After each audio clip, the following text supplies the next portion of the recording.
Hey, tonight we're diving into one of history's most fascinating yet terrifying periods, the Egyptian Dark Age. So before you get comfortable, take a moment to like the video and subscribe, but only if you genuinely enjoy what I do here. And let me know in the comments where you're tuning in from and what time it is for you. It's always fascinating to see who's joining us from around the world. Now dim the lights, maybe turn on a fan for that soft background hum, and let's ease into tonight's journey together.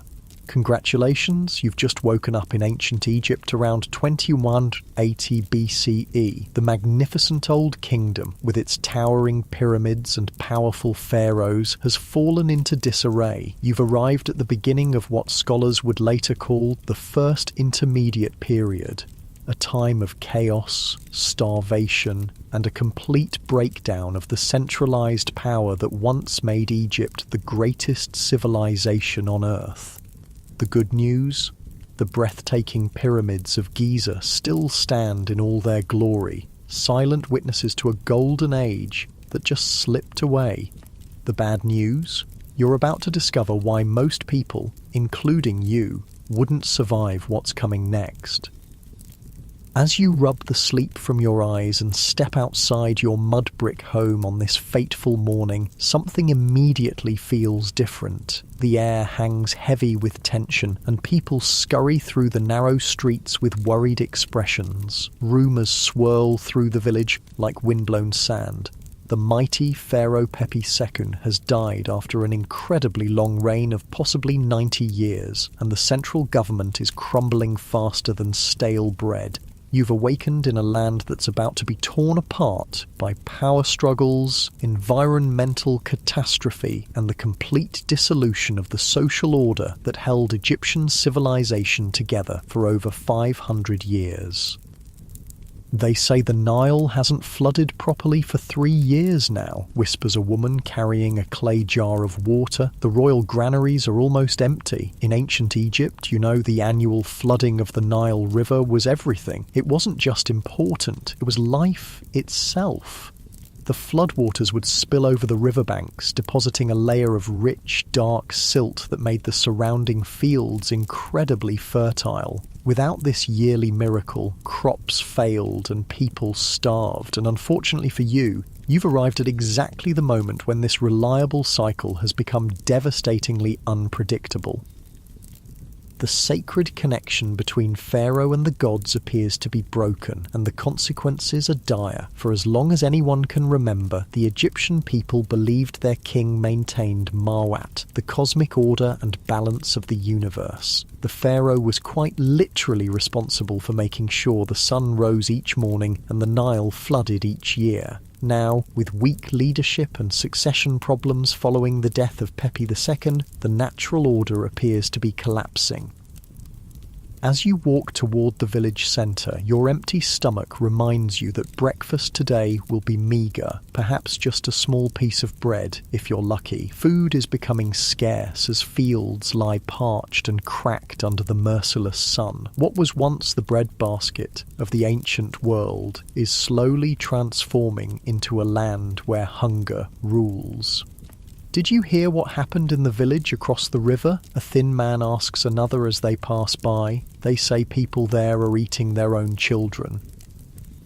Your blood runs cold at these words. Surely this must be an exaggeration, a macabre rumour born of fear. But as the days pass, you'll discover the horrible truth. The famine gripping Egypt is pushing people to unimaginable extremes. In your former life, you might have read about this time period in history books or seen documentaries about ancient Egypt that glossed over the darker aspects. But living it is something else entirely. The smell of fear and desperation hangs in the air, mixing with the dust and the scent of the drying Nile. This is no longer the mighty Egypt of legend. This is a civilization fighting for its very survival.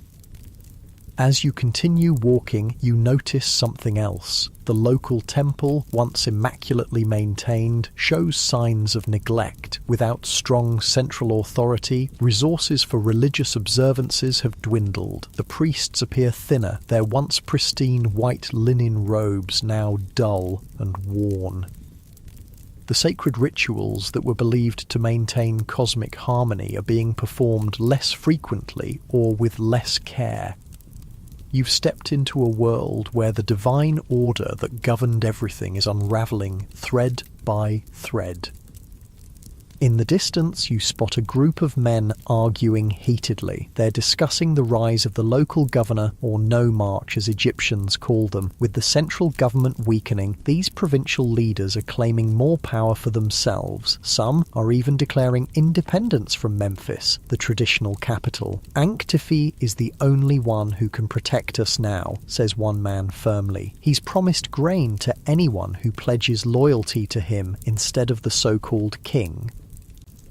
This is another crucial aspect of the Dark Age you found yourself in. Egypt is fragmenting into smaller territories controlled by ambitious local leaders. These nomarchs were once appointed by the pharaoh, but now they're becoming hereditary rulers in their own right, passing power to their sons and creating dynasties that owe no allegiance to a central authority. Some, like Ankh-Tophi of Hierakonpolis, will even start referring to themselves in the same grandiose terms once reserved for pharaohs. The collapse of centralized power means that Egypt, once united under the divine pharaoh, is now a patchwork of competing territories, and you, unfortunately, are caught in the middle of this dangerous political fragmentation. As the sun climbs higher in the sky, beating down mercilessly, you notice groups of men with simple weapons, wooden clubs, farming tools transformed for fighting, and if they're fortunate, perhaps a copper dagger or two. They gather at the edge of the village, nervously watching the horizon. The breakdown in centralized authority hasn't just affected the food supply and religious practices, it's also made Egypt much more dangerous.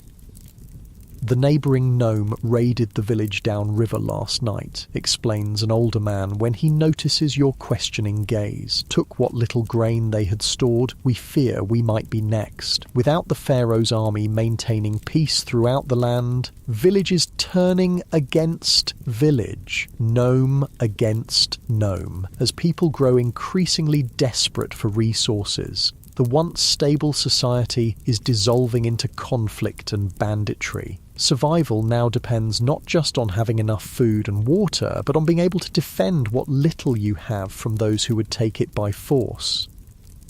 By midday, you've gathered enough information to understand just how precarious your situation is. The Egypt you found yourself in is experiencing simultaneous crises on multiple fronts. Environmental disaster. The Nile's floods have become unpredictable, leading to crop failures and widespread famine. Political collapse. With the end of the Old Kingdom, centralized authority has disintegrated and local governors are seizing power. Social breakdown. The shared beliefs and practices that once united Egyptian society are weakening, leading to conflict between communities.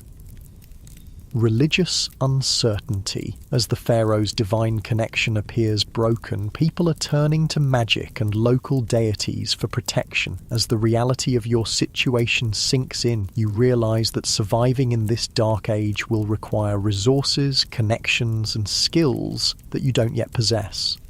The comfortable, ordered Egypt of the Old Kingdom, with its magnificent monuments and well-regulated society, is gone. In its place is a land of uncertainty and danger where each day brings new challenges to survival.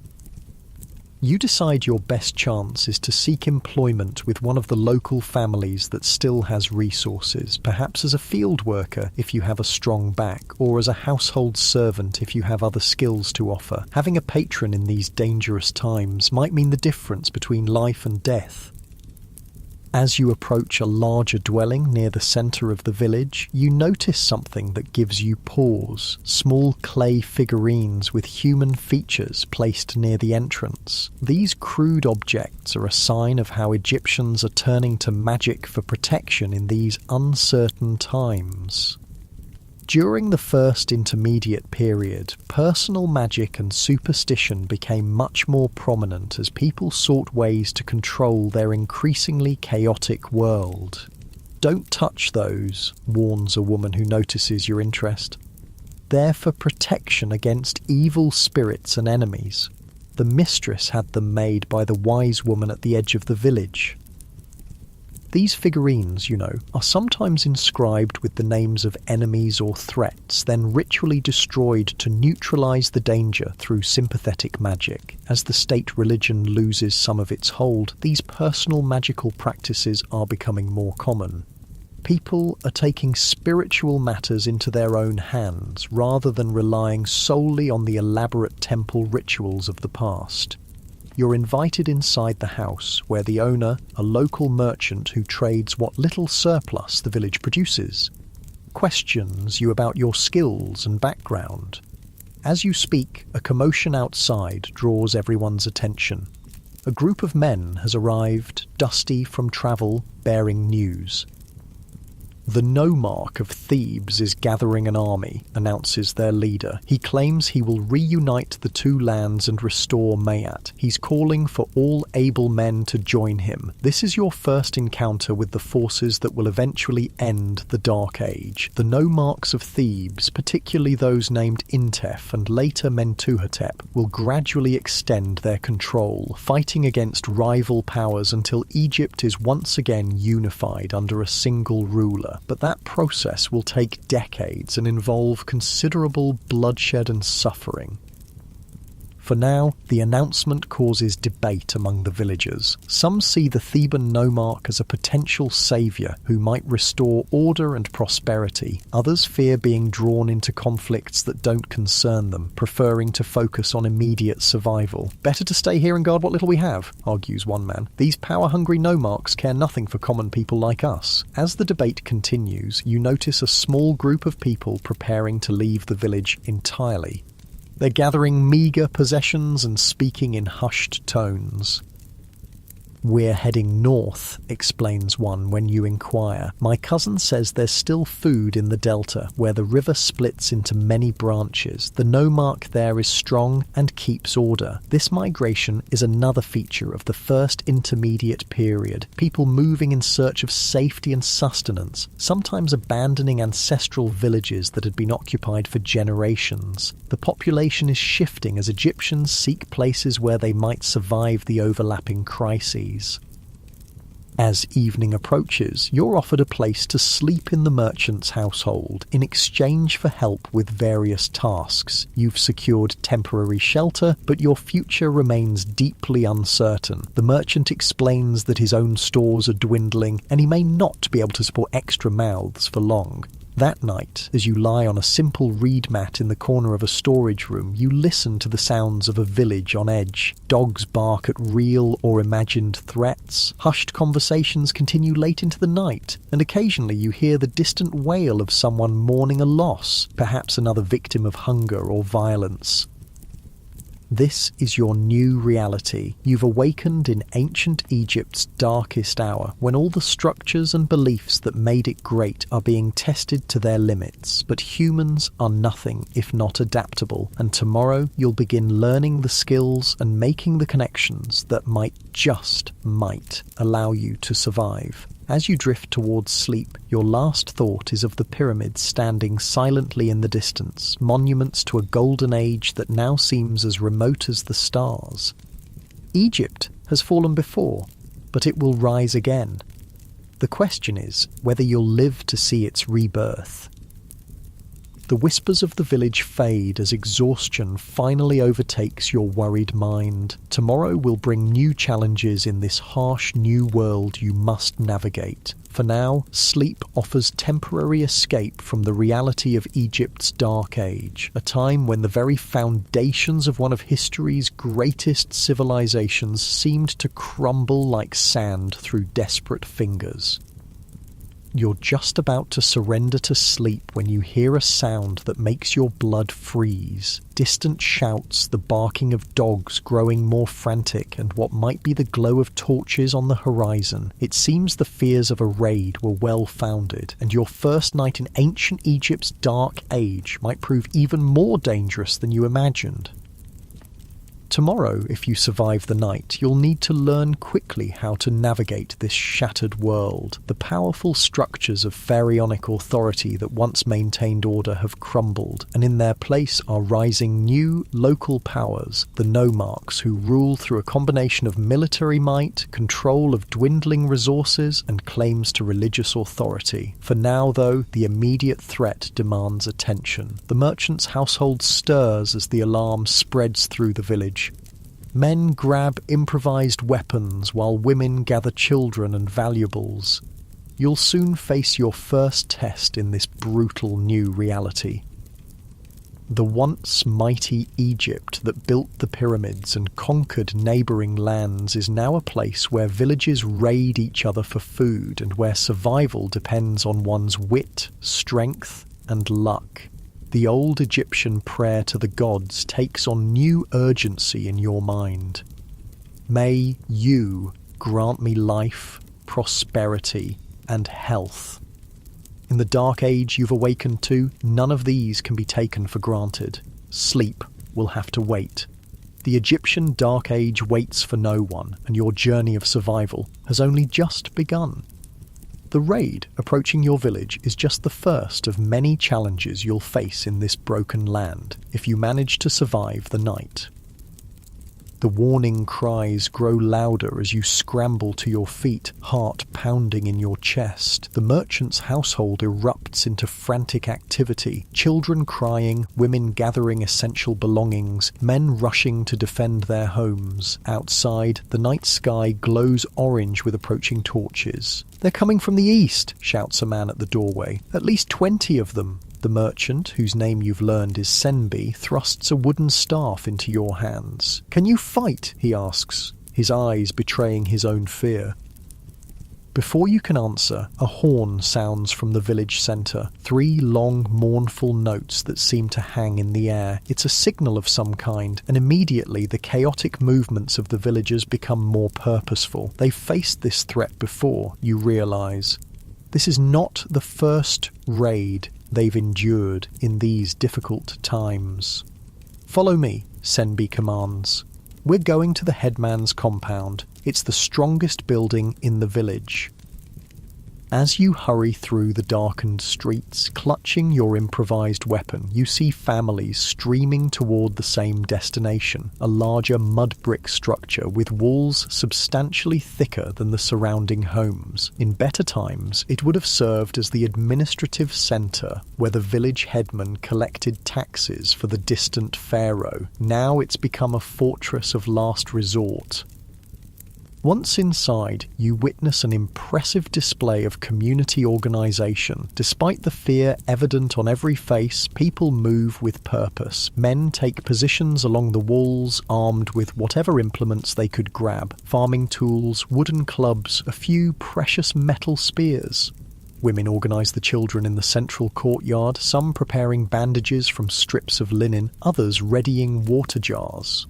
The village headman, an older man named Ipua with deep lines etched into his face, stands on a raised platform issuing directions. He looks like he's aged decades in just a few years.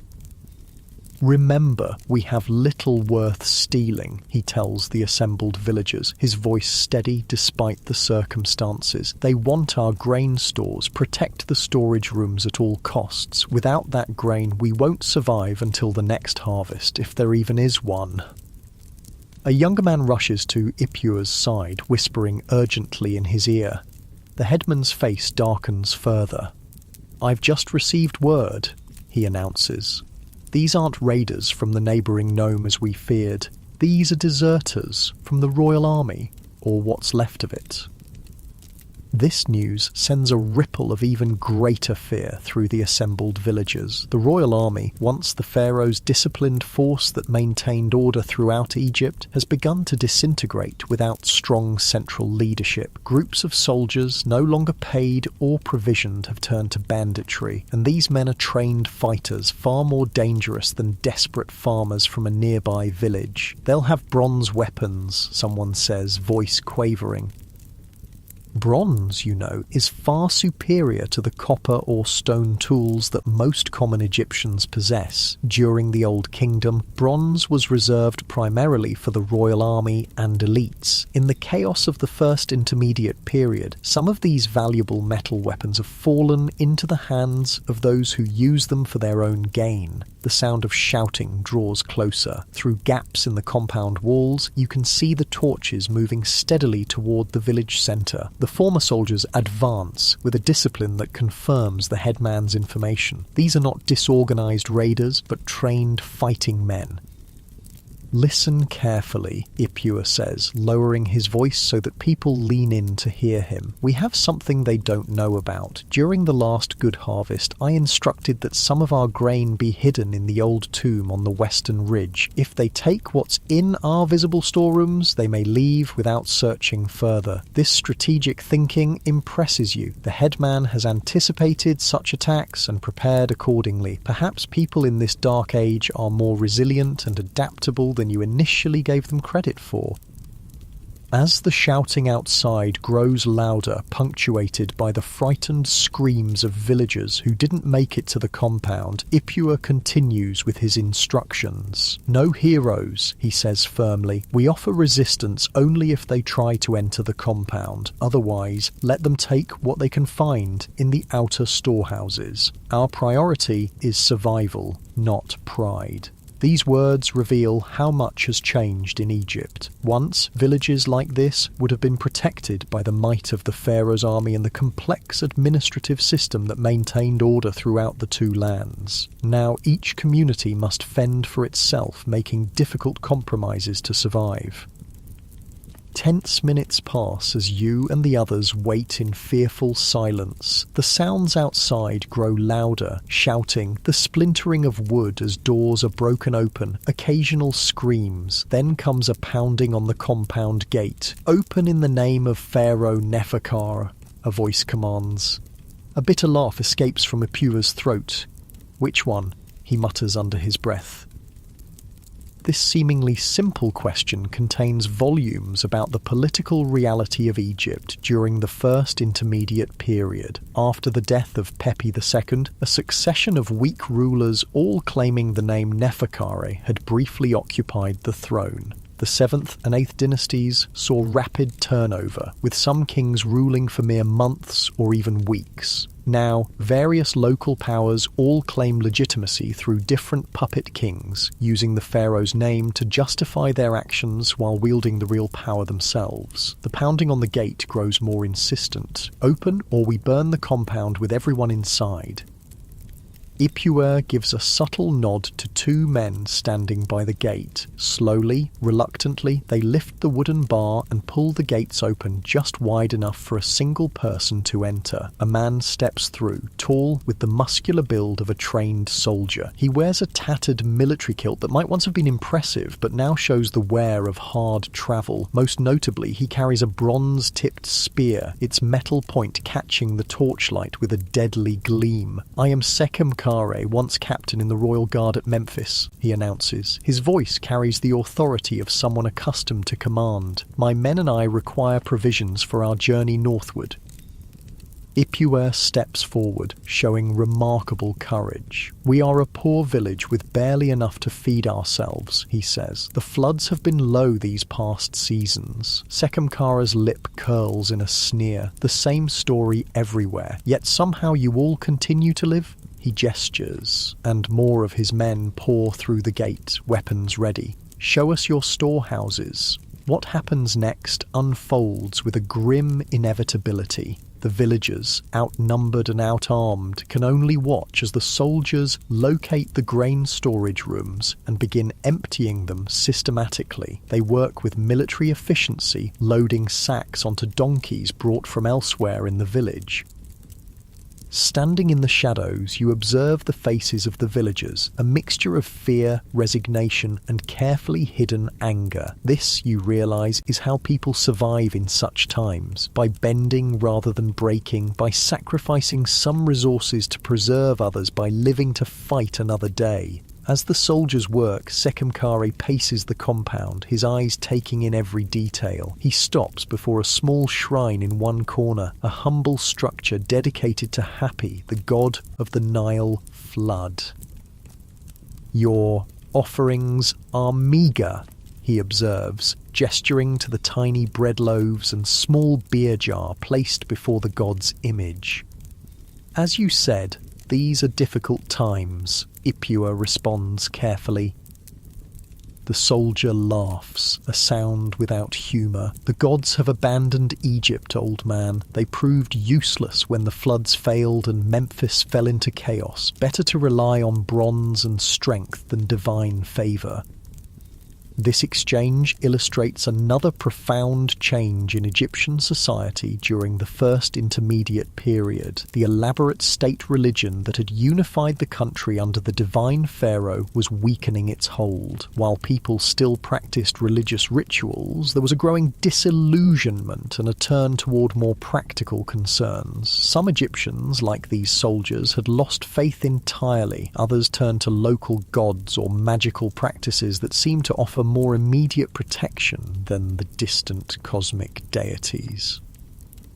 The looting continues for several hours. You remain pressed against the wall, trying to make yourself invisible. Occasionally, you exchange glances with Senbi, whose home you had barely settled into before this crisis erupted. His face is a mask of controlled anger, but he makes no move to resist. He understands the calculus of survival in these dangerous times. Finally, when the visible grain stores have been emptied, Sekhemkare gives the order to depart. "Be grateful we leave you your lives," he tells Ipua. "Others have not been so fortunate." As the soldiers withdraw, taking their plunder with them, a terrible silence falls over the compound. The immediate danger has passed, but the consequences of the raid will be severe. With winter approaching and much of their stored food now gone, the village faces starvation unless they can find another source of sustenance. Ipua waits until he's certain the soldiers have truly departed before addressing the gathered villagers. "We still have the hidden stores," he reminds them, though his voice lacks conviction. "We'll need to ration strictly until we can determine if the Nile will flood properly this season." An older woman steps forward, her face etched with grief. "My grandson was killed trying to protect our home," she says, her voice breaking. "How many more must we lose before someone restores Mayat to the two lands?" There's that concept again. Mayat, the fundamental Egyptian principle of cosmic order, justice, and harmony. For thousands of years, Egyptians believed that the pharaoh, as intermediary between gods and humans, maintained Mayat through proper rule and religious observance. Now, with weak leadership and natural disasters, Maat seems broken, and Egyptian society along with it. "I've heard the nomarch of Heracleopolis is gathering strength," offers a man near the back of the crowd. "They say he's a strong leader, one who might restore order." "No," counters another. "Our hope lies with Thebes. The descendants of Intef are the true power in Upper Egypt now." This debate reflects the political reality of the First Intermediate Period. With central authority collapsed, Egypt had essentially split into two competing power centres: Heracleopolis in the north, Lower Egypt, and Thebes in the south, Upper Egypt. Both claimed legitimacy, and both sought to extend their control over the fractured country. Eventually, the Theban kings would prevail, reunifying Egypt and establishing the Middle Kingdom, but that resolution lay years in the future. As the villagers continue their debate, Senbi touches your arm and gestures toward his house. "Come," he says quietly. "There's nothing more to be done here tonight." Walking back through the village in the pre-dawn light, you witness the aftermath of the raid. Broken doors, scattered possessions, a few small fires still smouldering. Most disturbing are the still forms lying in the dust, villagers who resisted or simply had the misfortune to be in the wrong place at the wrong time. Back at Senbi's house, you find the structure largely intact. The soldiers had broken in and taken some items of value, but having focused primarily on food stores, they hadn't been thorough in their looting of individual dwellings.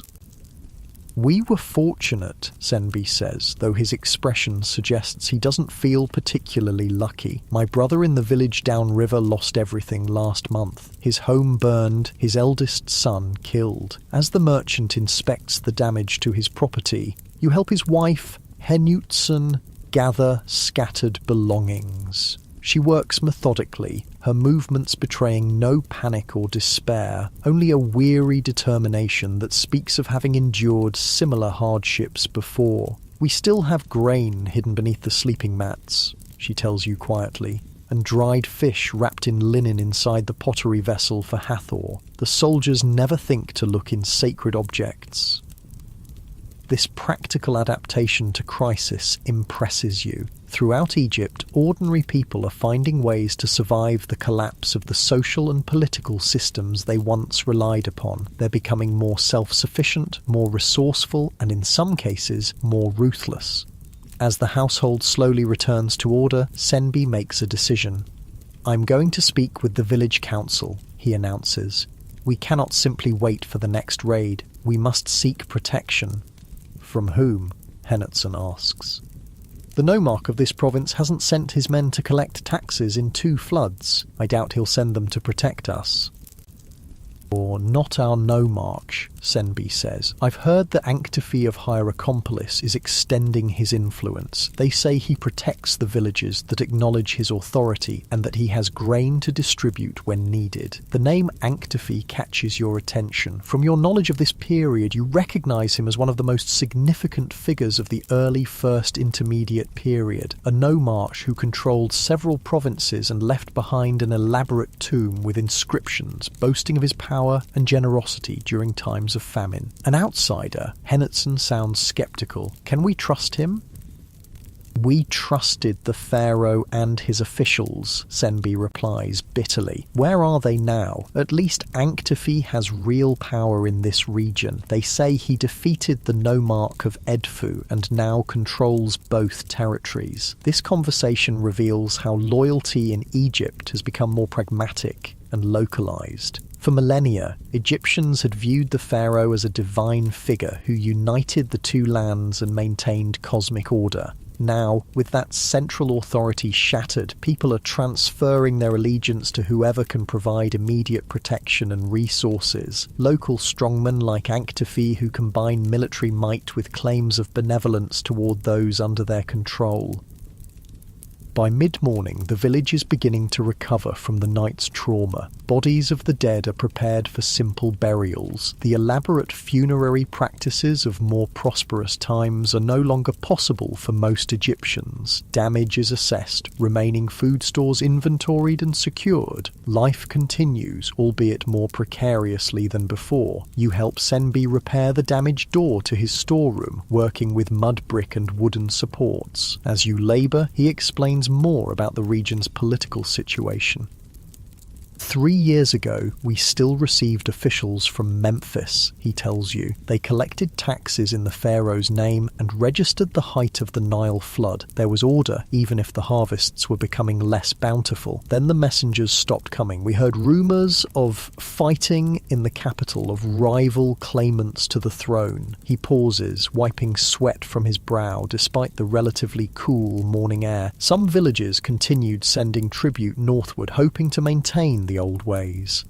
Others kept their grain and goods for themselves.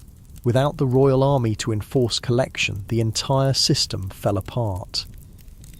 This explanation captures the administrative collapse that accompanied the political fragmentation of Egypt. The Old Kingdom had functioned through an elaborate bureaucracy that collected taxes, organized labor for monumental projects, and redistributed resources throughout the country. When that system broke down, communities were left to fend for themselves or seek protection from local powers. By midday, a village assembly has been called. You accompany Senbi to the meeting, curious to observe how governance functions in this time of crisis. About 30 adults gather in the shadow of the headman's compound, their faces showing the strain of recent events, but also a determined resilience. Ipuwer calls the gathering to order. We need to make difficult decisions, he begins without preamble. Our visible grain stores are gone. The hidden reserves will last perhaps 2 months with strict rationing. We must find a way to survive until the next harvest, if the Nile blesses us with a proper flood this year. The discussion that follows reveals the desperate calculations of people in crisis. Some advocate sending representatives to neighbouring villages to barter valuable goods for food. Others suggest a fishing expedition to the distant lake, though this would mean travelling through potentially dangerous territory. A few voices call for seeking help from the nomarch of Thebes, whose influence is gradually extending northward. Senbi waits until most have spoken before rising to his feet. I have traded with villages under Anktefe's protection, he says. They suffer less than most. He has organised the construction of irrigation works to make better use of what little water the Nile provides. And his soldiers keep bandits at bay. This information sparks intense debate. Anktefe controls territories to the south, and acknowledging his authority would mean shifting allegiance away from traditional power centres. Some see this as pragmatic, others as a betrayal of proper order. Will he demand tribute? Someone asks. Of course, Senbi replies, but better to give grain willingly to a protector than have it stolen by bandits, and they say he redistributes food in times of greatest need. The debate continues as the afternoon wears on. You listen, fascinated by this glimpse into governance during a time of collapse. There are no easy answers, no perfect solutions, only difficult choices with uncertain outcomes. Finally, Ipuwer calls for a decision. We will send a delegation to Anktefe, he announces. 3 respected members of our community will travel to Hierakonpolis and present our case. If his terms are acceptable, we will place ourselves under his protection. As the assembly disperses, you find yourself wondering about this Anktefe, the local strongman whose power grows as traditional authority wanes. Is he truly the benevolent protector some describe, or simply another warlord exploiting the chaos for his own gain? The historical records you recall suggest a complex figure, boastful of his achievements, but also genuinely concerned with maintaining order and preventing starvation in his territories.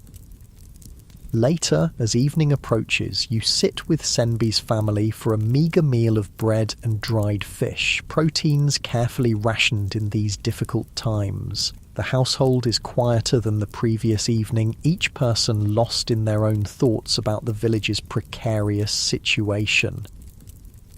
Will you join the delegation to Anktefe? Hennetzen asks her husband. Senbi nods slowly. Ipuwer has asked me to go. I've traded in Hierakonpolis before and know the roads. When will you leave? Tomorrow at dawn. The sooner we secure protection, the better.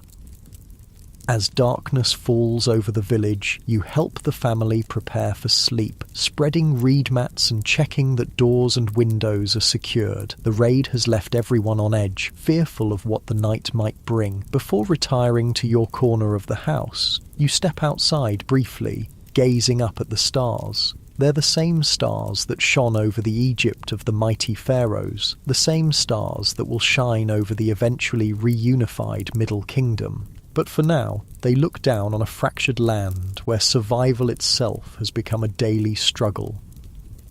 This is the reality of Egypt's Dark Age, not just political fragmentation and environmental challenges, but the human experience of living through the collapse of what had seemed an eternal order. Yet even in this darkness, people adapt, make difficult choices, and find ways to continue. The resilience you've witnessed in just 2 days gives you a new appreciation for how civilizations navigate their darkest hours.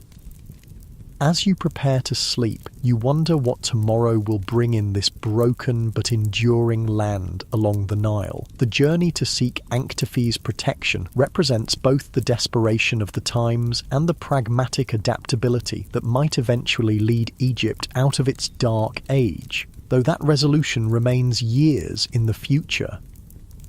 For now, in this village caught between fading traditions and harsh new realities, people do what humans have always done in times of crisis. They persist, they adapt, and they hope for better days ahead, whether through the return of proper Nile floods, the emergence of strong new leadership, or simply the stubborn determination to survive. Egypt will eventually find its way back to stability and prosperity. The question is how many villages like this one and how many families like Senbi's will live to see that renewal. Dawn breaks over the village with tentative rays of golden light. Despite yesterday's raid, the rhythms of life continue, perhaps the most remarkable aspect of human resilience. You've risen early to help Senbi prepare for his journey to Hierakonpolis, where he and 2 other village representatives will seek the protection of Anktefi, the powerful nomarch who controls territories to the south. "Take this," Henotson says, pressing a small clay figurine into her husband's hand. "I had the wise woman make it yesterday. It will provide protection on the road." Senbi examines the crude statuette, a simple human form with distinctive features of the god Bez, the dwarf deity who wards off evil spirits and protects households. In more prosperous times, such amulets would have been crafted by skilled artisans from precious materials. Now, simple clay must suffice, but the belief in its protective power remains strong. "I'll keep it close," Senbi promises, tucking the figurine into the small travel pouch at his waist. This exchange highlights how personal magic has become increasingly important during the First Intermediate Period. With the elaborate state religion weakened by political fragmentation, ordinary Egyptians are turning to household deities and magical practices that offer more immediate protection. Bes, with his lion-like face and dwarf body, was particularly popular as a guardian against dangerous forces, especially during travel.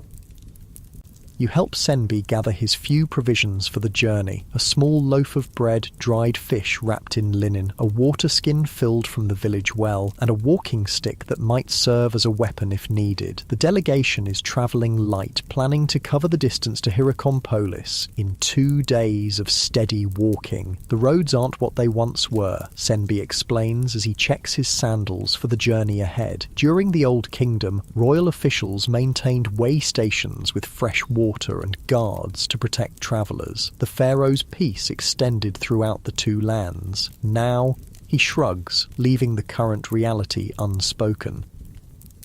Before the collapse of central authority, Egypt had benefited from relatively safe travel routes along the Nile and through the desert, allowing for trade and communication across vast distances.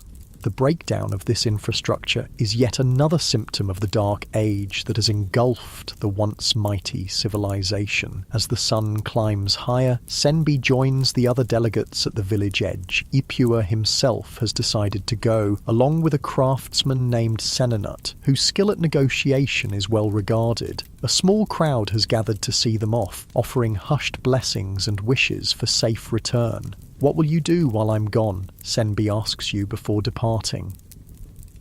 You've considered this question through the night and have decided to make yourself useful to the village during this difficult time. With the delegation seeking political protection, the community still needs immediate help with food production and security. "I'll help with the fishing expedition to the Eastern Lake," you tell him. Henotson mentioned the village is organising a group to try their luck there. Senbi nods approvingly. "Good. They'll need strong arms to haul nets and keep watch." The lake was a reliable source of food before the troubles began. Perhaps it will provide again. With final embraces exchanged between Senbi and his family, the delegation departs, heading south along the dusty path that follows the Nile's course. You watch until they disappear around a bend, wondering what reception they'll find in Anktefi's territory.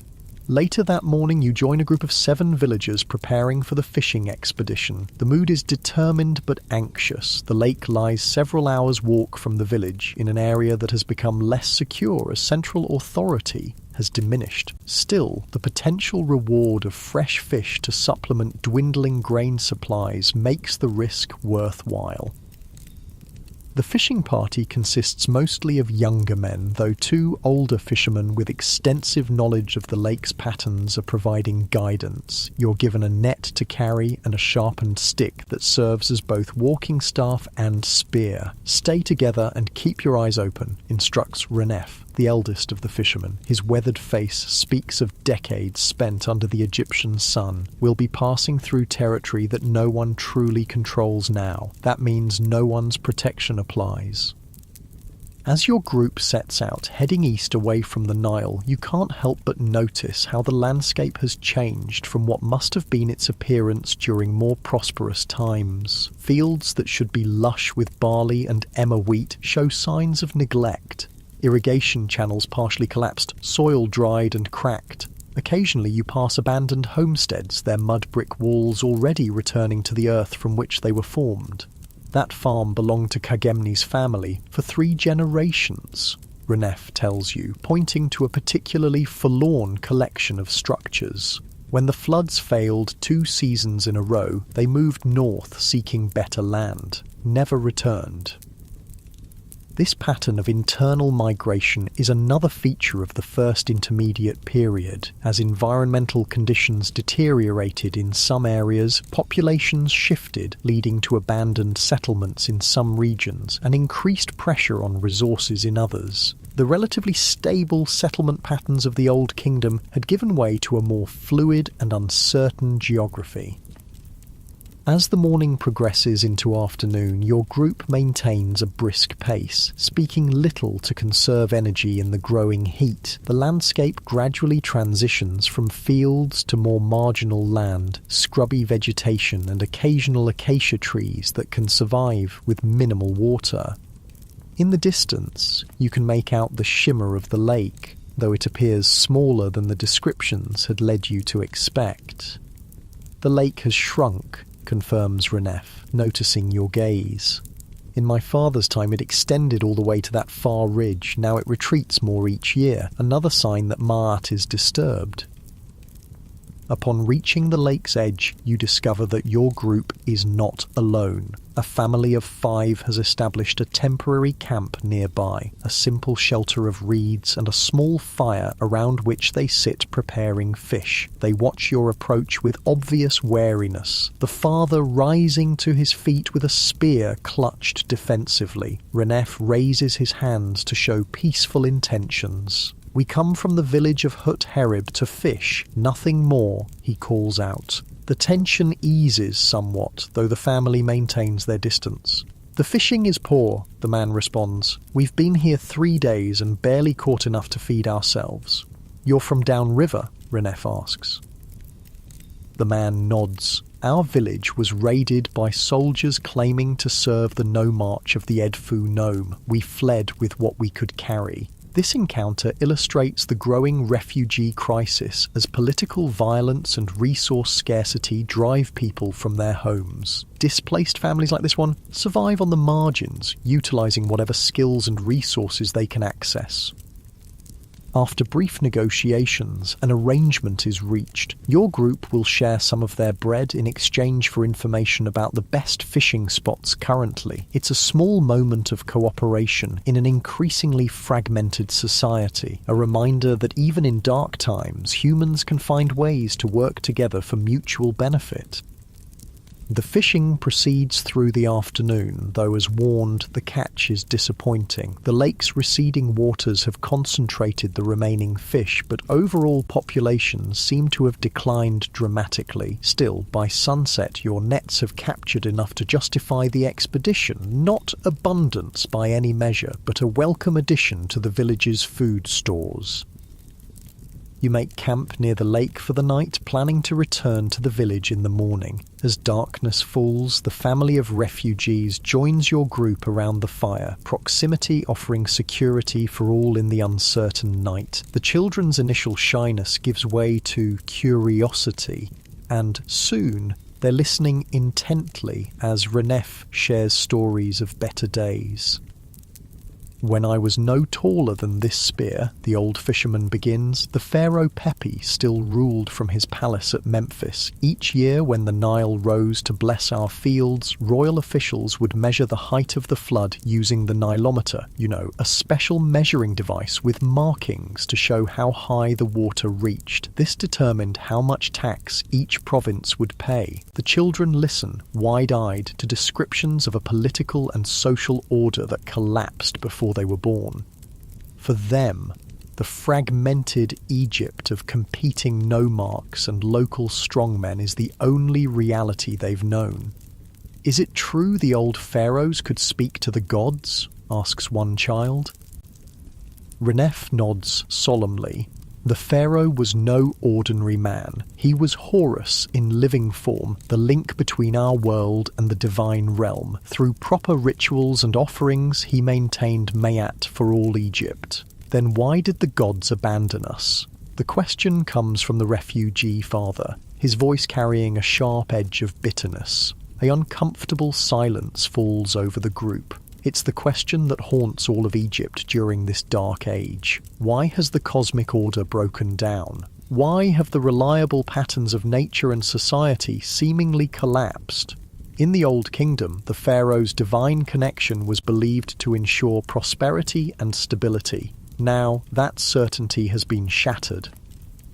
Or some say it was the length of Pepi's reign, offers one of the younger fishermen eventually. He lived so long that when he finally joined the gods, proper succession had been forgotten. Others say the priests at Memphis failed in their rituals. The royal officials became greedy, suggests another. They kept too much for themselves and neglected proper offerings to the gods. These explanations reflect the Egyptian need to understand their crisis in terms of their worldview as a disruption of proper religious and political order rather than purely environmental or economic factors. In a society where religion permeated every aspect of life, spiritual explanations for disaster were inevitable. As the fire burns lower and night deepens around your camp, the conversation shifts to more immediate concerns. Which routes are safe for travel, where food might be found? Which nomarchs treat their subjects with some measure of fairness? This practical information has become the most valuable currency in uncertain times. Before sleep claims the group, the refugee father brings out a small reed flute and plays a melancholy tune that drifts across the darkened lake. Music, that most resilient expression of human spirit, survives even in the darkest ages. You awaken at first light to find the refugee family already departed, having slipped away in the pre-dawn hours. They left behind a small carved wooden fish, a token of thanks for the shared bread and fire. Such small gestures of kindness and reciprocity persist even as larger social structures collapse. Your group packs the previous day's catch into reed baskets preserved with salt brought for this purpose. Fish was a staple of the Egyptian diet in all periods, but during food shortages like those of the First Intermediate period, its importance only increased. Preserved by drying and salting, fish could provide protein when grain stores ran low. The return journey passes without incident, though everyone remains vigilant. By midday, you reach the village where your arrival with the modest catch is greeted with genuine enthusiasm. In times of scarcity, even small successes are cause for celebration. Henotson welcomes you back to her household, eager for any distraction from worry about her husband's dangerous diplomatic mission. The fish will make an excellent meal, she says, examining your portion of the catch. Perhaps we can trade some for vegetables from Karneferhotep's garden. Her soil still produces well, even with the poor floods.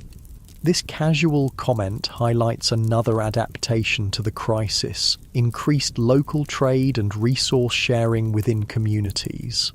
With long-distance trade networks disrupted by political fragmentation and banditry, villages were turning inward, developing more localized economies based on direct exchange of goods and services. As you help Henotson prepare the fish for preservation, she shares village news from your brief absence. 2 more families have decided to leave, she tells you. They're heading north to the delta, where they have relatives. They say the flooding is more reliable there because the river splits into many branches.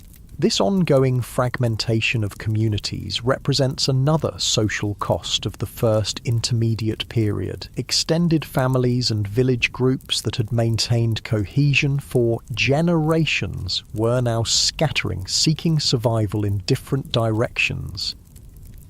And there's been a visitor, Henotson continues, lowering her voice slightly. A priest from the old temple at Yunu arrived yesterday, travelling south. He performs rituals in exchange for food and shelter. Yunu, you know, was the Egyptian name for the great religious centre the Greeks would later call Heliopolis, one of the most important cult centres of Ra, the sun god who had risen to prominence during the Old Kingdom. That a priest from such a prestigious temple was now wandering and performing rituals for food speaks volumes about the deterioration of religious institutions during this period. What kind of rituals, you ask? Mostly protective spells and divinations, Henotson explains. People want to know if the Nile will flood properly this year, if the Nomarch's conflicts will reach our village, if their loved ones who've gone elsewhere are safe. She hesitates, then adds, I gave him a bread loaf to perform a ritual for Senbi's safe return. This increased focus on divination and protective magic is characteristic of societies under stress. With traditional sources of security and certainty undermined, people seek reassurance through supernatural means, trying to pierce the veil of an uncertain future. Later that afternoon, you encounter the priest himself, a thin man of middle years wearing a once fine linen kilt, now showing signs of extensive travel. He sits in the shade of a sycamore tree at the village edge, drawing symbols in the dust with a reed as a small group of villagers watch intently. The waters will rise, he pronounces, studying the patterns he's created, not to the abundance of old times, but better than recent years. Those who can plant when the land first emerges from the flood will harvest enough to survive.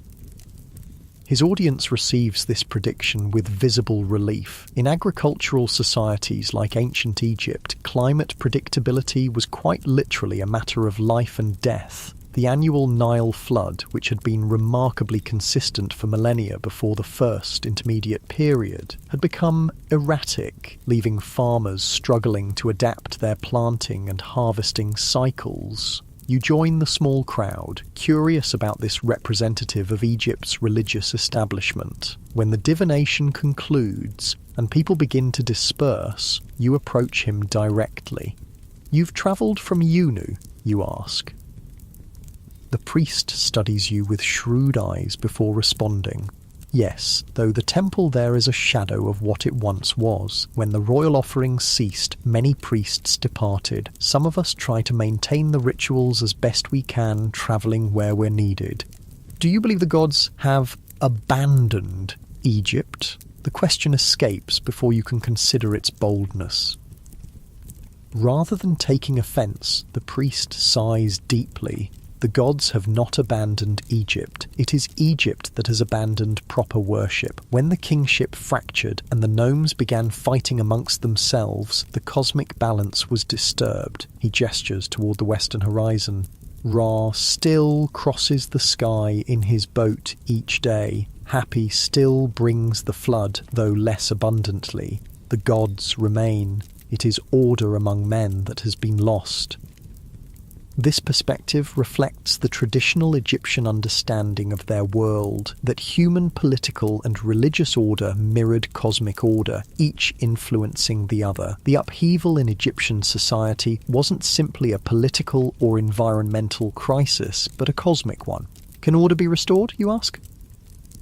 The priest's expression turns thoughtful. There are signs. In the south, the nomarchs of Thebes grow stronger, bringing several gnomes under their control. They honour the old ways, making proper offerings to Amun and Montu. In the north, Heracleopolis maintains some semblance of the ancient traditions. he shrugs slightly. Perhaps from one of these centers, a new unification will emerge. Egypt has endured dark periods before.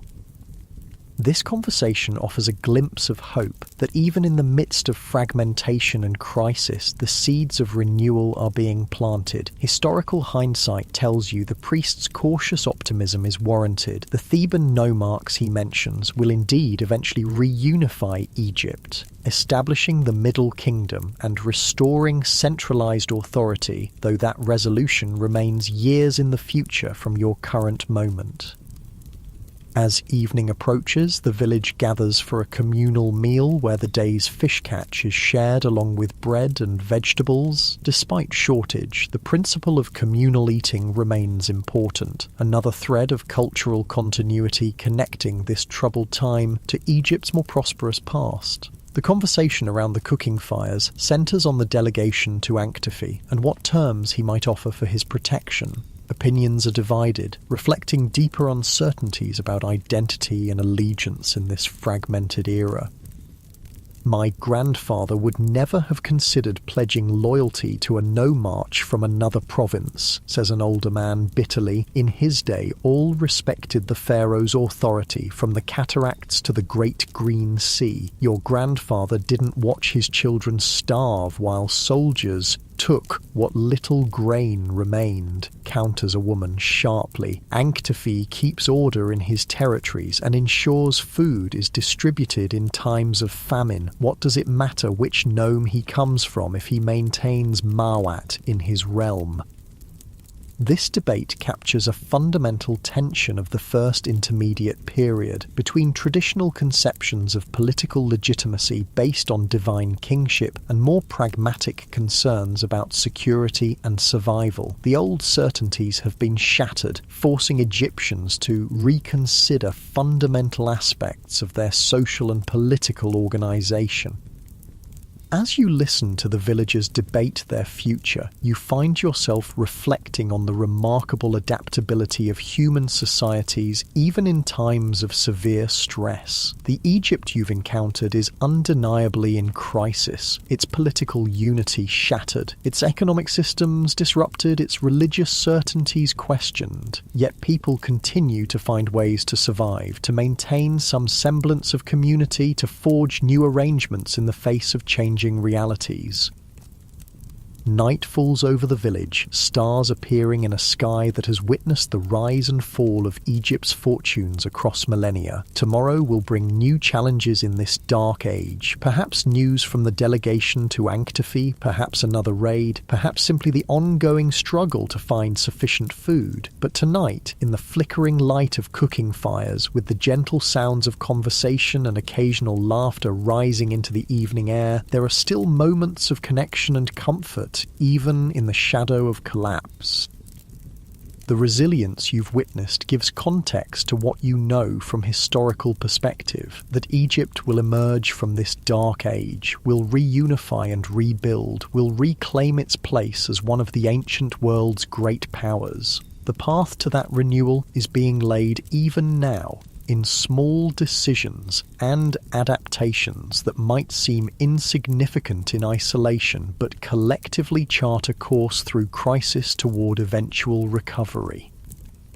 As you prepare for sleep, you wonder about Senbi and the delegation, now presumably arrived at Hierakonpolis and presenting their case to the powerful Anktefi. Their mission represents both the desperation of these times and the pragmatic adaptability that allows societies to navigate even their darkest hours, seeking new protectors when old ones fail, forging new arrangements when traditional structures collapse.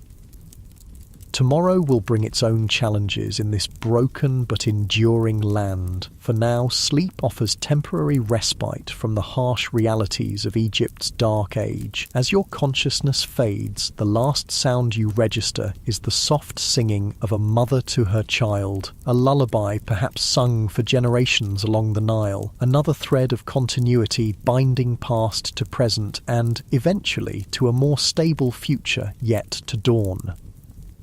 3 days have passed since the delegation departed for Hierakonpolis, and the village waits anxiously for news. You've settled into a routine, helping where needed, repairing irrigation channels, assisting with food preparation, joining patrols that watch the surrounding area for potential threats. These daily activities provide structure amid uncertainty, helping to quiet the constant undercurrent of worry that characterizes life in this fragmented time. On the morning of the 4th day, a shout from the village perimeter signals the delegation's return. People emerge from homes and workshops, gathering eagerly as Senbi, Ipua and Senanut walk wearily into the village centre, dust from the road still clinging to their sandals and kilts. The faces of the returning men reveal little, a careful neutrality that suggests complicated news. Ipua raises his hands for silence as the villagers press forward with questions. "We have met with the great Anktifi," he announces formally. "We have seen his strength and the prosperity of the territories under his protection. After careful negotiation, he has agreed to extend his shield over our village." A murmur runs through the gathered crowd, relief mingled with uncertainty. Protection means survival in these dangerous times, but it also means new obligations and a shift in loyalties that would have been unthinkable in more stable eras. "What are his terms?" calls a voice from the crowd. Ipua glances at his fellow delegates before responding. 1/5 of our harvest will go to his storehouses as tribute. 6 able men will join his militia when called upon. We will acknowledge him as our rightful ruler in all matters of governance and justice. These terms spark immediate debate. 1/5 is a substantial portion of the village's agricultural output, especially in these years of poor harvests. Yet it's considerably less than what raiders might take by force, and the promise of protection holds real value in an increasingly lawless region. In return, Ipua continues, once the initial reaction has subsided, his soldiers will patrol our boundaries and respond if we are threatened. More importantly, he has promised grain from his storehouses should our harvest fail entirely. No one under his protection has starved, even in the worst years of famine. This last point carries particular weight. Anktifi was known historically for his grain distribution programs during times of scarcity, a form of resource management that helped maintain stability in his territories while extending his influence. His tomb inscription famously proclaimed, "I gave bread to the hungry and clothing to the naked. The whole country has become like locusts going upstream and downstream in search of food, but I never allowed anyone in need to go from this nome to another one." After the formal announcement, the crowd breaks into smaller groups discussing the implications of this new arrangement. You follow Senbi back to his home, where he slumps onto a reed mat, exhaustion evident in every line of his body. "How was Hierakonpolis?" you ask, as Henetson hurries to bring her husband water and food. "Changed," Senbi responds after a long drink. "I traded there regularly before the troubles began. It was a prosperous place, but no more important than many other provincial centres. Now," he shakes his head slightly, "now it's the seat of real power. Anktifi has gathered strong men around him, built fortifications and expanded the temple to Horus. He styles himself Great Overlord of 3 nomes, not merely a local governor." This description aligns with what historical records suggest about Anktifi, a regional warlord who combined military might with administrative competence and religious legitimation, creating a power base that transcended traditional nome boundaries during the fragmented First Intermediate period. Is he a just ruler, you ask? Senbi considers this carefully. "He is effective," he says finally. "Justice in these times looks different than in the days of the true pharaohs. His methods can be harsh, but those under his protection fare better than most. We saw fields being cultivated, irrigation works maintained, people with enough food to remain healthy." He lowers his voice slightly, though only family is present. He speaks of the king at Memphis, claims to act in his name, but this is merely a convenient fiction. The real authority is his alone. This practice was common during the First Intermediate Period, local rulers claiming to recognize the nominal authority of a king while exercising independence in practice. It maintained a facade of traditional political order while accommodating the new reality of fragmented power. When will his protection begin? Henderson asks practically.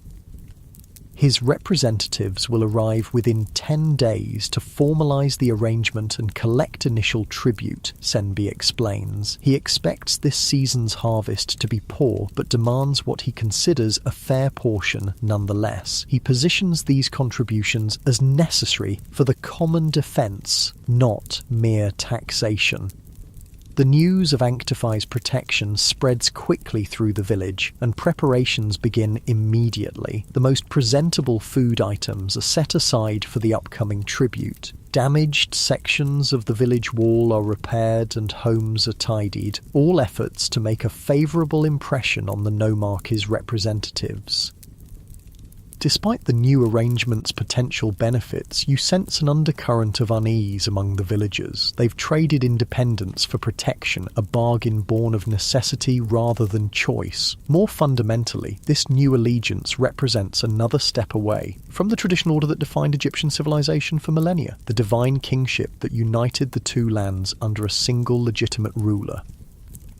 The following days bring a flurry of activity as the village prepares for Anctify's representatives. You help with the physical labour of clearing pathways and repairing buildings, but also observe the psychological adjustments taking place as people recalibrate their understanding of political authority and belonging.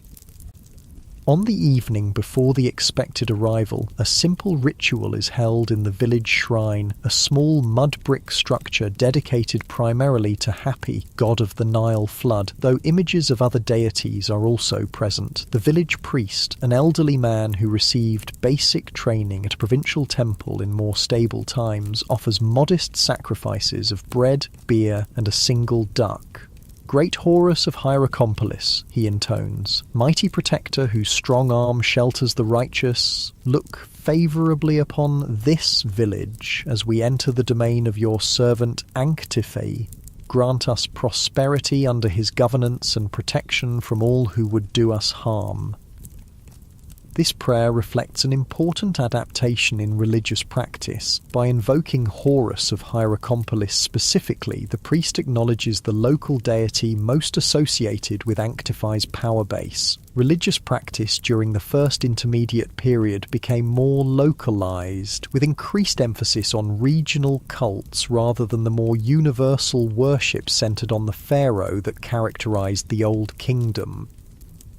After the formal offerings, villagers place their own smaller contributions before the divine images. Tiny bread loaves, flowers, small cups of beer. These personal devotions represent another shift in religious practice during this period, with individuals taking more direct approaches to the divine, rather than relying solely on the official state religion mediated by the king and professional priesthood.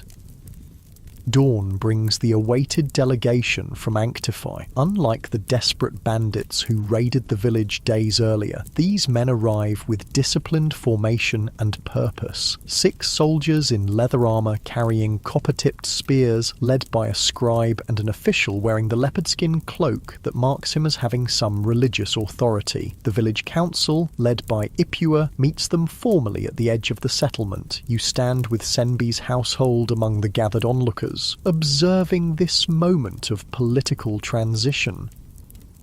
The official introduces himself as Harkhabi, steward of Anctify's northern territories. He carries a wooden staff of office, its top carved with the falcon head of Horus, a symbol of authority that harkens back to more unified times, while now representing Anctify's regional power.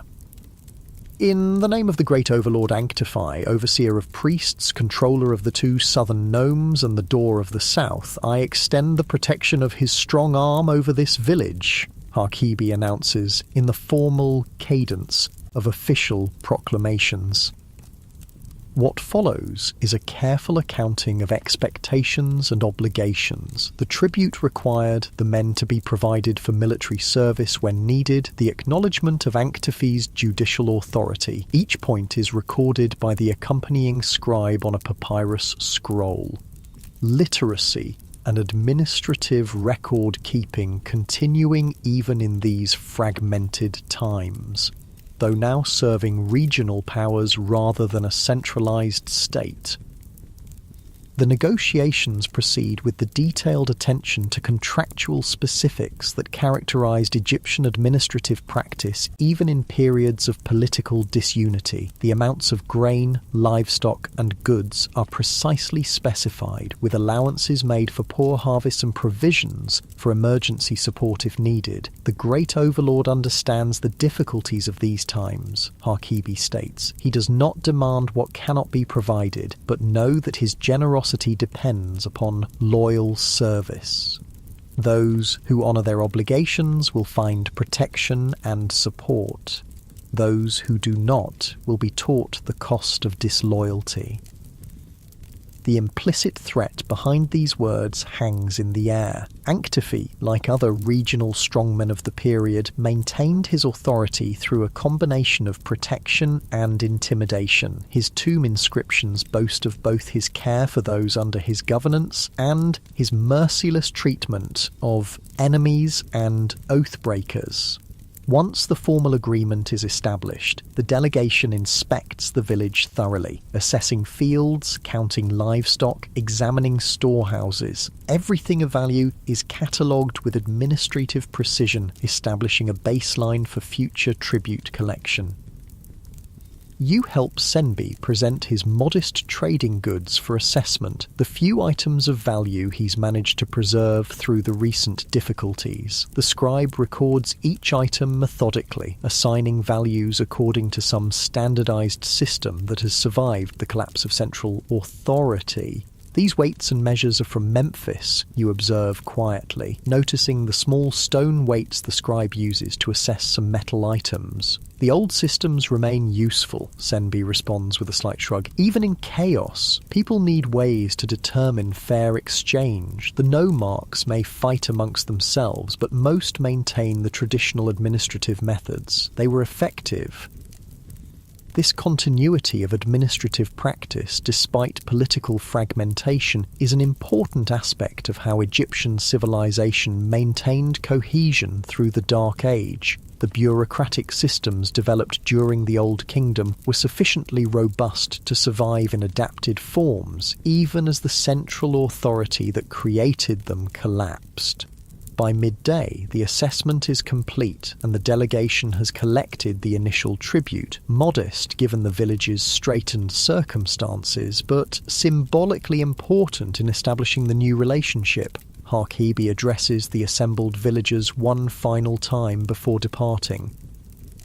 The great overlord Anctife says, "I am the beginning and end of mankind. Since no one like me existed before, nor will he exist, I have done what my predecessors left undone, and my successors will not approach my deeds in the millions of years to come." These bombastic claims, drawn directly from actual inscriptions in Anctife's tomb, demonstrate how regional rulers during the first intermediate period adopted the grandiose language once reserved for pharaohs. In the absence of a strong central monarchy, local strongmen appropriated royal literary styles and symbolic expressions to legitimize their authority. 2 soldiers will remain to establish a watching post, Harkibi concludes. Should danger threaten, they will send word, and the great overlord's forces will respond. You now stand under his mighty protection. As the main delegation departs, taking the collected tribute, the village absorbs this new reality. The 2 remaining soldiers, stern-faced men with the weathered look of experienced fighters, establish themselves in a corner of the headman's compound, creating a small outpost of Anctife's authority within the village. That evening, a modest feast celebrates the new arrangement. Despite the tribute paid, there's a sense of relief among many villagers, the promise of protection worth the cost in resources and autonomy. Musicians play simple reed flutes and drums, creating a moment of joy amidst the ongoing hardships. As you share a cup of beer with Senbi's family, the merchant reflects on the day's events. "My father would not have believed it," he says quietly. In his time, the pharaoh's word was law throughout the two lands. Local governors were appointed by the king and served at his pleasure. Now we pledge loyalty to a nomarch who speaks of some distant king but rules by his own strength alone. Is it so different in practice, you ask? The pharaoh collected taxes and provided protection through his officials. Anktifi demands tribute and offers security. The difference is in Ma'at, Senbi replies. The proper order. The pharaoh was divine, the living Horus who maintained cosmic balance through proper rule and ritual. These nomarchs are merely men, powerful but not divine. Without the true king maintaining cosmic order through proper ritual, how can Egypt be whole? This philosophical question cuts to the heart of the Egyptian worldview, disrupted by the first intermediate period. The pharaoh wasn't merely a political ruler, but a cosmic linchpin whose proper ritual actions maintained the order of the universe itself. The fragmentation of political authority thus represented not just an administrative problem, but a metaphysical crisis. Later that night, as most of the village sleeps, you join Senbi for a moment of quiet conversation under the stars. The celebrations have ended, and the reality of the new arrangement is settling in. What happens now, you ask? "We survive," he answers simply. "We pay Anktifi's tribute, accept his protection, and hope the Nile floods sufficiently this year. We continue as best we can until order is restored to the two lands." "Do you believe it will be? Restored, I mean." Senbi gazes upward at the unchanging stars, so constant above Egypt's shifting fortunes. "It must be," he says finally. "Egypt has endured for 1,000 years. The gods cannot permit chaos to reign forever. Someone will arise to reunite the two lands. Perhaps from Thebes, perhaps from Heracleopolis, but unity will return." His confidence, however measured, feels rooted in something deeper than mere optimism, a fundamental belief in the eventual restoration of proper order that sustained Egyptian civilization through its darkest hours. The following days established new patterns under Anktifi's distant authority. The two stationed soldiers mostly observe rather than interfere in village affairs, though their presence serves as a constant reminder of the new power relationship. One unexpected benefit emerges quickly. Travelling merchants, learning of Anktifi's protection, begin to include the village in their routes again. A trader arrives with copper tools to exchange for local goods, bringing not just valuable implements but news from more distant regions. The nomarch of Thebes grows stronger, he tells interested listeners as transactions proceed. Intef now controls territories from Koptos to Elephantine. They say he no longer acknowledges even the pretense of Memphis's authority, but has taken on royal titles for himself. This news causes considerable discussion. The balance of power between competing centres, particularly Thebes in the south and Heracleopolis in the north, would ultimately determine Egypt's political future. Those with historical knowledge know that it will eventually be the Theban rulers who reunify the country, establishing the Middle Kingdom, but in this moment the outcome remains uncertain. "And what of Heracleopolis?" asks someone in the crowd. "Do they still claim kingship over all Egypt?" Their power remains strong in the north, the trader confirms, but they struggle with incursions from Asiatics at the eastern borders. Some say the foreigners settle in increasing numbers in the delta, bringing strange customs and gods. This reference to foreign settlement in the northeastern delta reflects another consequence of the weakened central authority. Egypt's borders had become more permeable, allowing groups from the Levant to establish communities in Egyptian territory. These Asiatics, as Egyptians called their eastern neighbours, would become increasingly significant, eventually leading to the Hyksos period of foreign rule centuries later.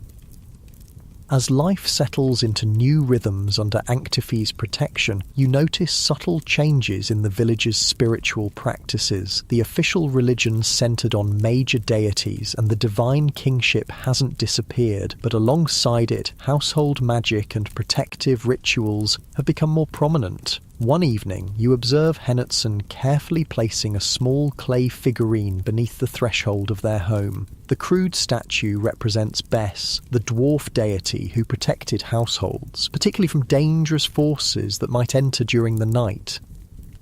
"My grandmother taught me this placement is most effective," she explains, noticing your interest. Bes guards the transition between outside and inside, keeping harmful spirits at bay. This increased emphasis on protective household deities and magic represents another adaptation to the uncertain times. With the state religion weakened by political fragmentation, ordinary Egyptians turned increasingly to personal magical practices and local gods who seemed more immediately responsive to their needs. The two soldiers stationed by Anktiphe become an accepted part of village life. Initially viewed with suspicion, they gradually integrate into daily routines. One, named Paheri, even shares knowledge of improved bow-making techniques he learned in military service, helping the village hunters create more effective weapons. Anktiphe maintains the largest contingent of archers in Upper Egypt, Paheri explains as he demonstrates proper bow construction. His men train regularly and are well supplied. This is why raiders fear his territories. This military advantage helps explain Anktiphe's success as a regional power during the fragmented First Intermediate period. Well-organised armed forces allowed him to extend his control beyond traditional nome boundaries and offer meaningful protection to communities under his authority. A week after the delegation's visit, the first test of this protection comes when lookouts spot a group of armed men approaching from the north, a band of perhaps 15 individuals with the disorganized appearance of bandits rather than soldiers. When word reaches the village, Paheri and his companion immediately take charge, organising the village men into defensive positions while sending a young boy running south to bring reinforcements. "Display Anktiphe's standard," Paheri commands, producing a simple wooden emblem painted with distinctive markings that identify the village as under official protection. The approaching group slows upon seeing the standard raised above the village walls. After visible discussion among themselves, they change direction, bypassing the village entirely. The threatened raid dissolves without a single arrow fired, the reputation of Anktiphe's strength proving sufficient deterrent.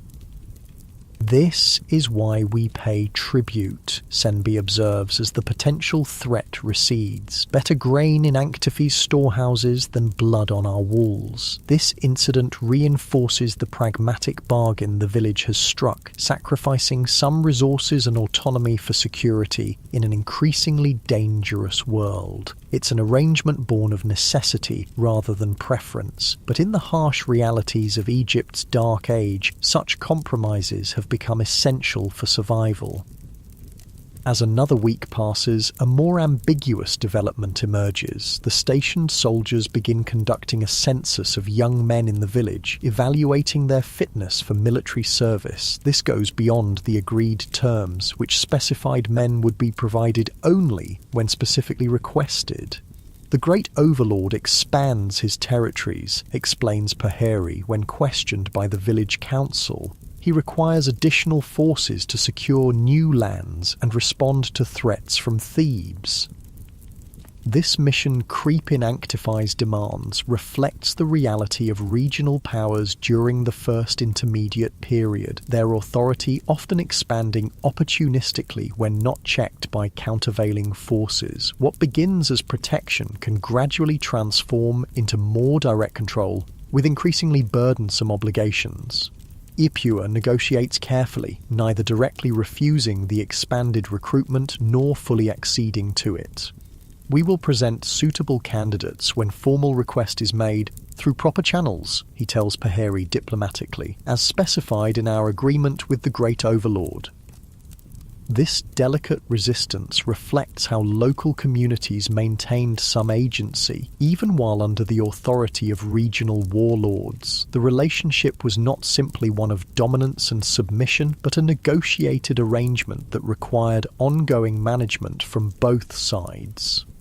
As the month's end approaches, anticipation builds for the annual Nile flood, that crucial inundation that will determine the village's fate more surely than any political arrangement. Rituals to Hapi increase, with daily offerings and prayers for a generous but controlled rise of the life-giving waters.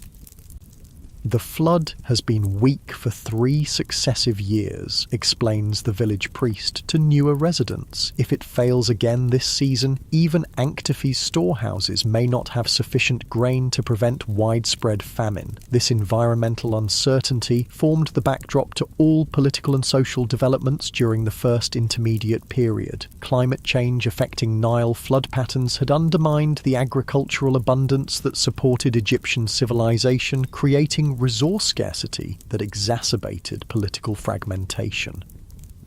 Standing at the river's edge one evening, you watch the water with villagers anxiously looking for any sign of the coming inundation. The Nile flows calmly, giving no indication of the dramatic rise that must come if crops are to grow in the coming season. An older farmer named Nakt stands beside you, his eyes fixed on the river that has dictated the rhythms of Egyptian life for millennia.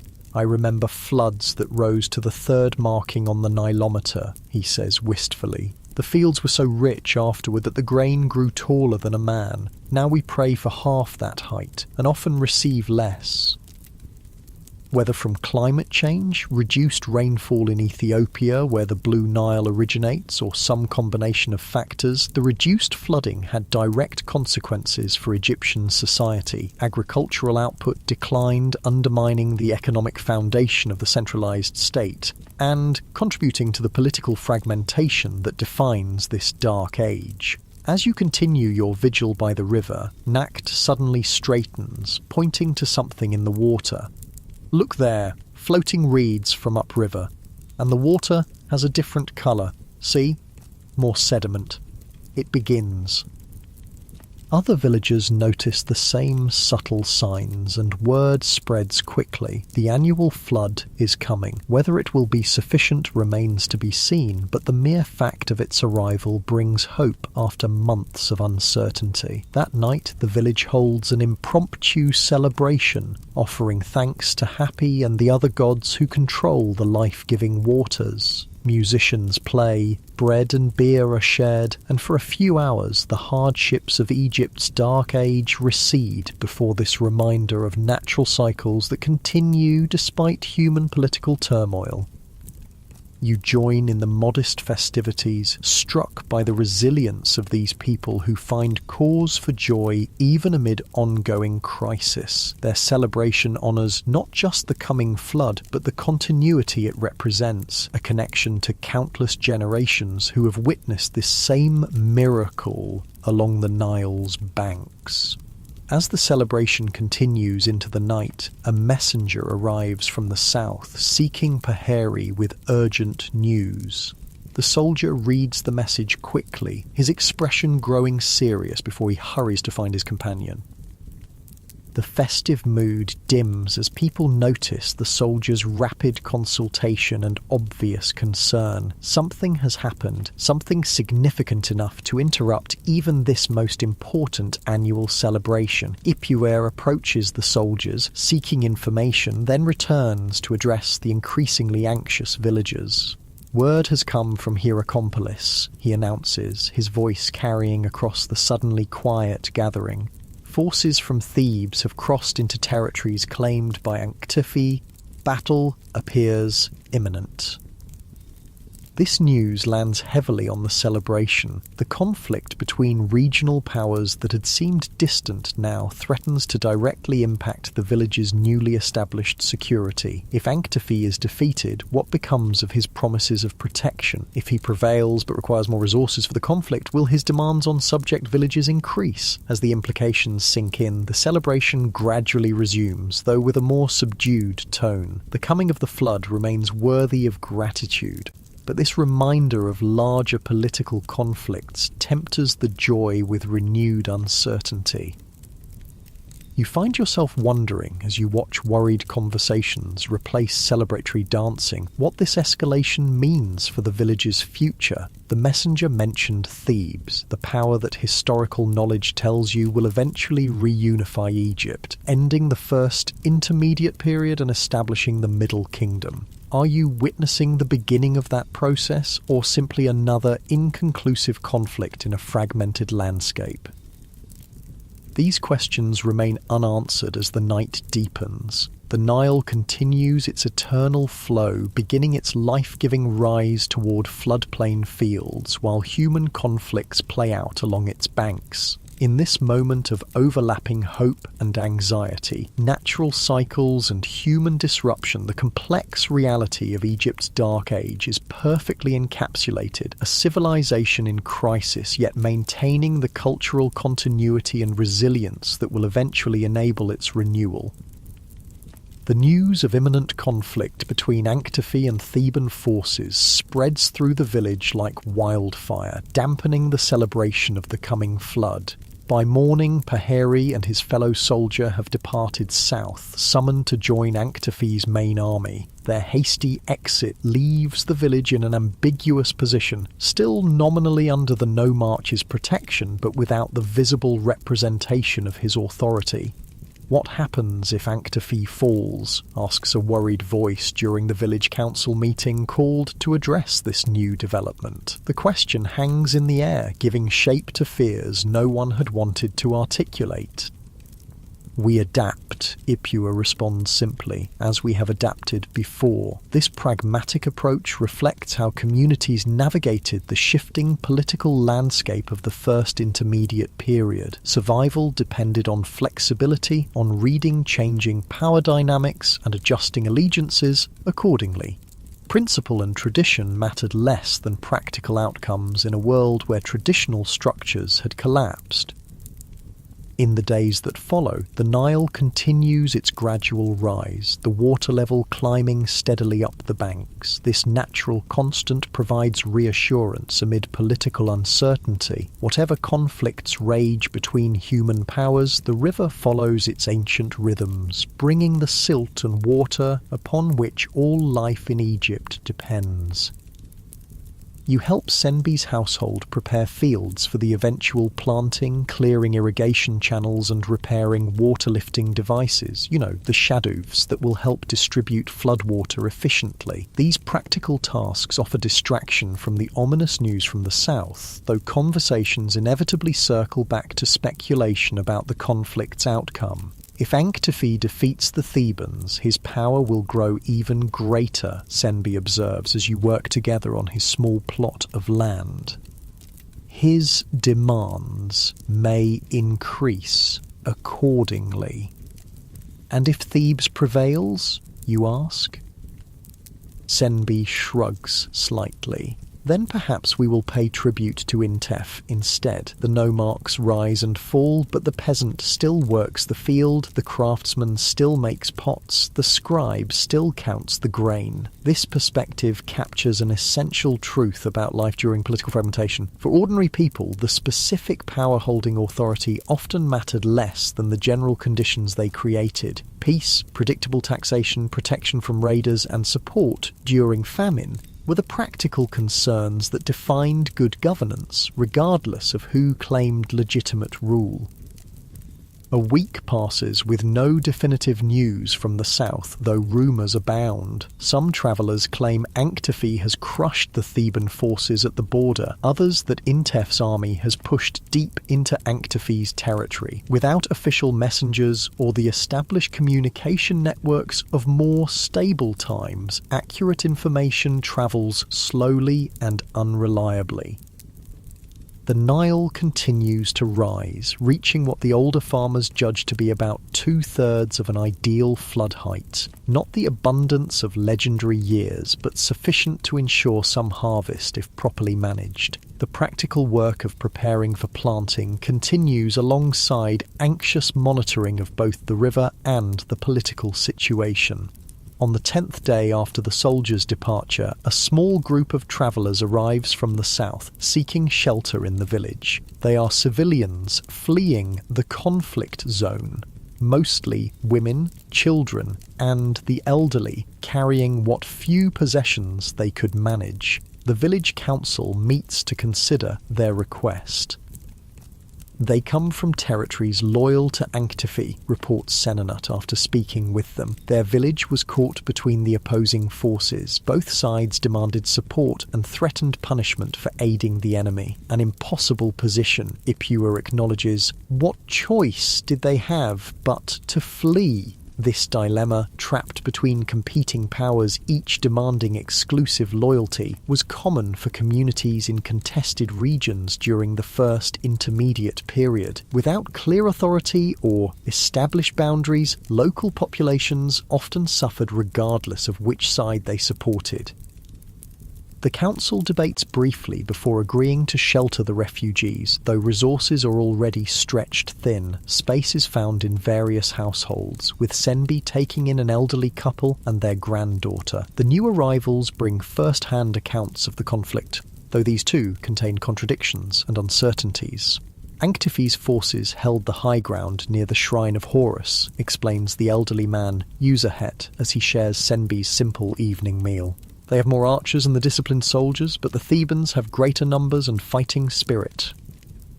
Their leader, Intef, claims divine favour, adds his wife Nefertari. He wears the white crown openly now, styling himself as rightful ruler of Upper Egypt. This detail catches your attention. The white crown was the traditional symbol of kingship in Upper Egypt, worn by pharaohs as one half of the double crown that represented rule over the united two lands. For a nomarch to adopt this royal insignia represented a significant escalation from regional authority to a claim of legitimate kingship. "Does he perform the royal rituals?" asks the village priest, who has joined the conversation with evident interest. "Does he make proper offerings to maintain Mayat?" They say he has expanded the temple of Montu at Thebes, Nefertari responds. The war god receives rich offerings before each campaign. This focus on Montu, the falcon-headed god of war, rather than Amun, who would later become Thebes' principal deity, reflects the militaristic priorities of the early Theban rulers as they sought to expand their territory. Religion served practical political ends, with particular deities emphasized according to immediate needs. The following day brings more refugees and with them more detailed news of the conflict. The picture that emerges is of a significant battle fought to a costly stalemate, with both Anktifi and the Theban forces withdrawing to regroup. The boundary between their territories remains contested, with villages caught in between suffering the worst consequences. "This isn't the end," predicts Userhet grimly. "The Theban nomarch grows stronger each year. They say he seeks to restore Upper Egypt to a single kingdom under his rule, as in the days before the Troubles began." This ambition aligns with what historical hindsight reveals about the Theban dynasty that eventually reunified Egypt. Beginning with the nomarch Intef Y and continuing through his successors, the rulers of Thebes gradually extended their control northward, ultimately defeating their Heracleopolitan rivals and establishing the Middle Kingdom under Mentuhotep II. As more days pass, the village settles into an uneasy routine, absorbing the refugees while continuing preparations for the eventual recession of the flood and the crucial planting season to follow. Without Anktife's soldiers present, the council organises its own patrol rotation, with able men taking turns watching for potential threats.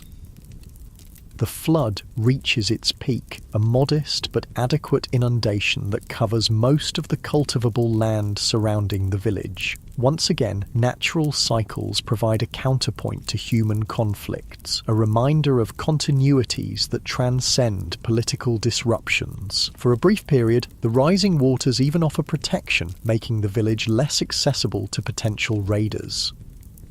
One evening, as you help Senbi's family prepare the evening meal, a commotion at the village perimeter draws everyone's attention. A single figure approaches, a man in military garb, moving with obvious injury or exhaustion. As he draws closer, villagers recognize Paheri, one of Anktife's soldiers previously stationed in the village. He's brought to the headman's compound, given water and food, while the council gathers to hear his news. You join the crowd of anxious listeners as Paheri, recovering his strength, delivers his report.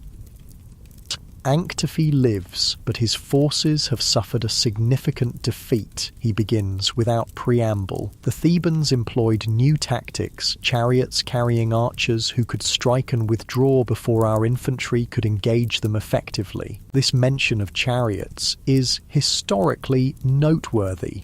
Though not yet the sophisticated war machines of the New Kingdom, early forms of horse-drawn vehicles were beginning to appear in Egypt during the late First Intermediate period, representing a significant military innovation. Anktife has withdrawn to Hierakonpolis to rebuild his forces, Paheri continues, but his control of the northern territories, he gestures to indicate the region including the village, can no longer be guaranteed. The Theban advance continues. This news lands heavily on the assembled villagers. Once again, the political landscape has shifted, leaving them in a precarious position, nominally under Anktife's protection, but potentially soon within territory controlled by his rival. What would you advise? Ipuwer asks directly. Paheri considers before answering. I cannot speak for the great overlord, but as a practical matter, villages in the path of the Theban advance face three choices: resist and likely be destroyed, flee before the approaching forces, or prepare to acknowledge Intef's authority when his representatives arrive. The soldiers' frank assessment triggers intense discussion among the council and villagers. Some advocate immediate preparation to welcome the Theban forces, arguing that early submission might result in more favourable treatment. Others counsel waiting to see if Anktife can rally and counter the Theban advance. A few suggest abandoning the village entirely, joining the growing stream of refugees seeking safety in more stable regions.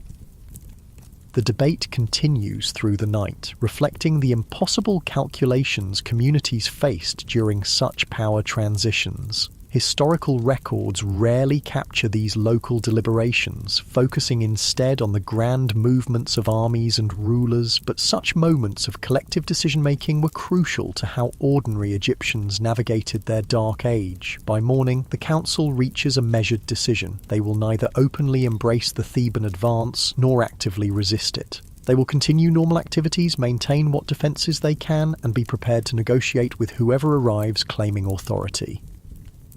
We have fields to plant when the waters recede, Ipuwer reminds the gathered villagers. Without a harvest, it matters little which nomarch claims our allegiance. Surviving this season remains our priority. This practical focus on immediate survival over political allegiance characterised how many communities weathered the First Intermediate period. While elites might engage in ideological battles over legitimate succession and divine right, ordinary Egyptians concerned themselves primarily with securing their next meal.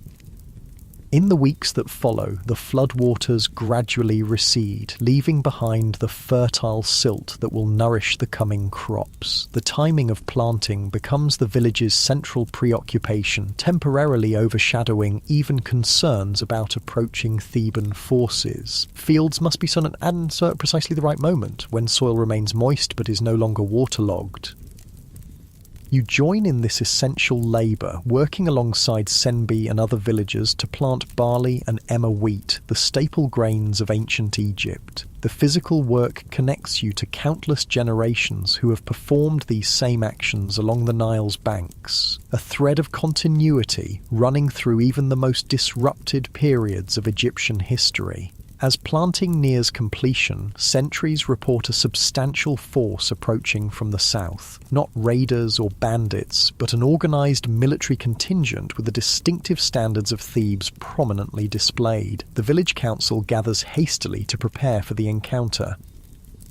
"We must appear neither too eager nor resistant," advises Senenut. "Show respect but not subservience. They will respect strength even as they demand submission." Ipua nods agreement. "We present ourselves as practical people seeking stability, willing to acknowledge authority that provides genuine protection." This calculated approach to navigating power transitions reflects the political sophistication that communities developed during the fragmented First Intermediate period. Survival often depended on reading power dynamics accurately and positioning oneself advantageously within changing political landscapes.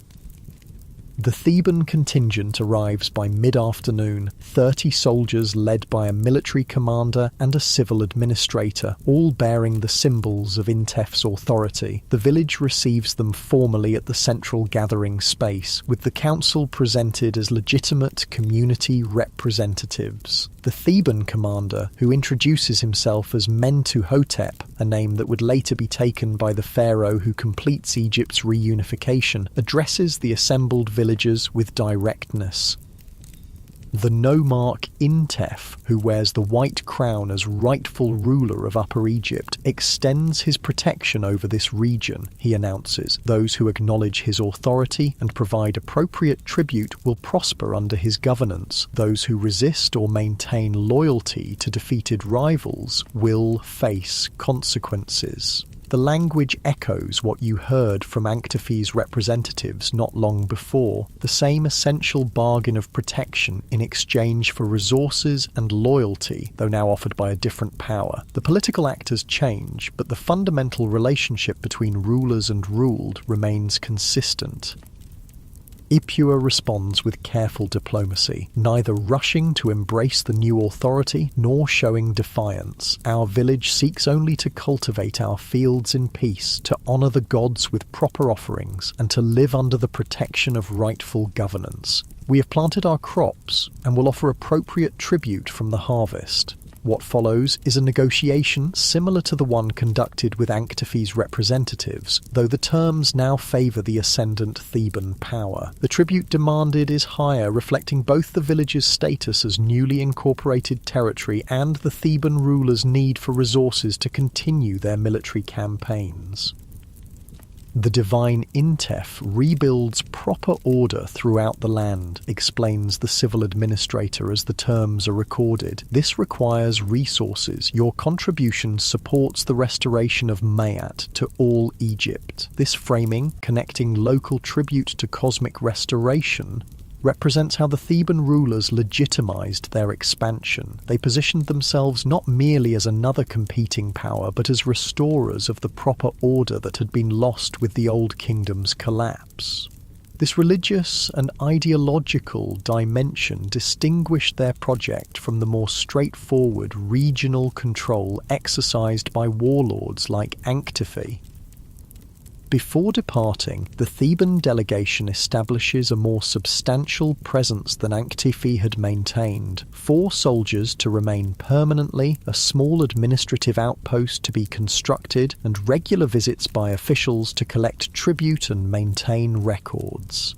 This greater administrative integration foreshadows the more centralized governance that would characterize the coming Middle Kingdom.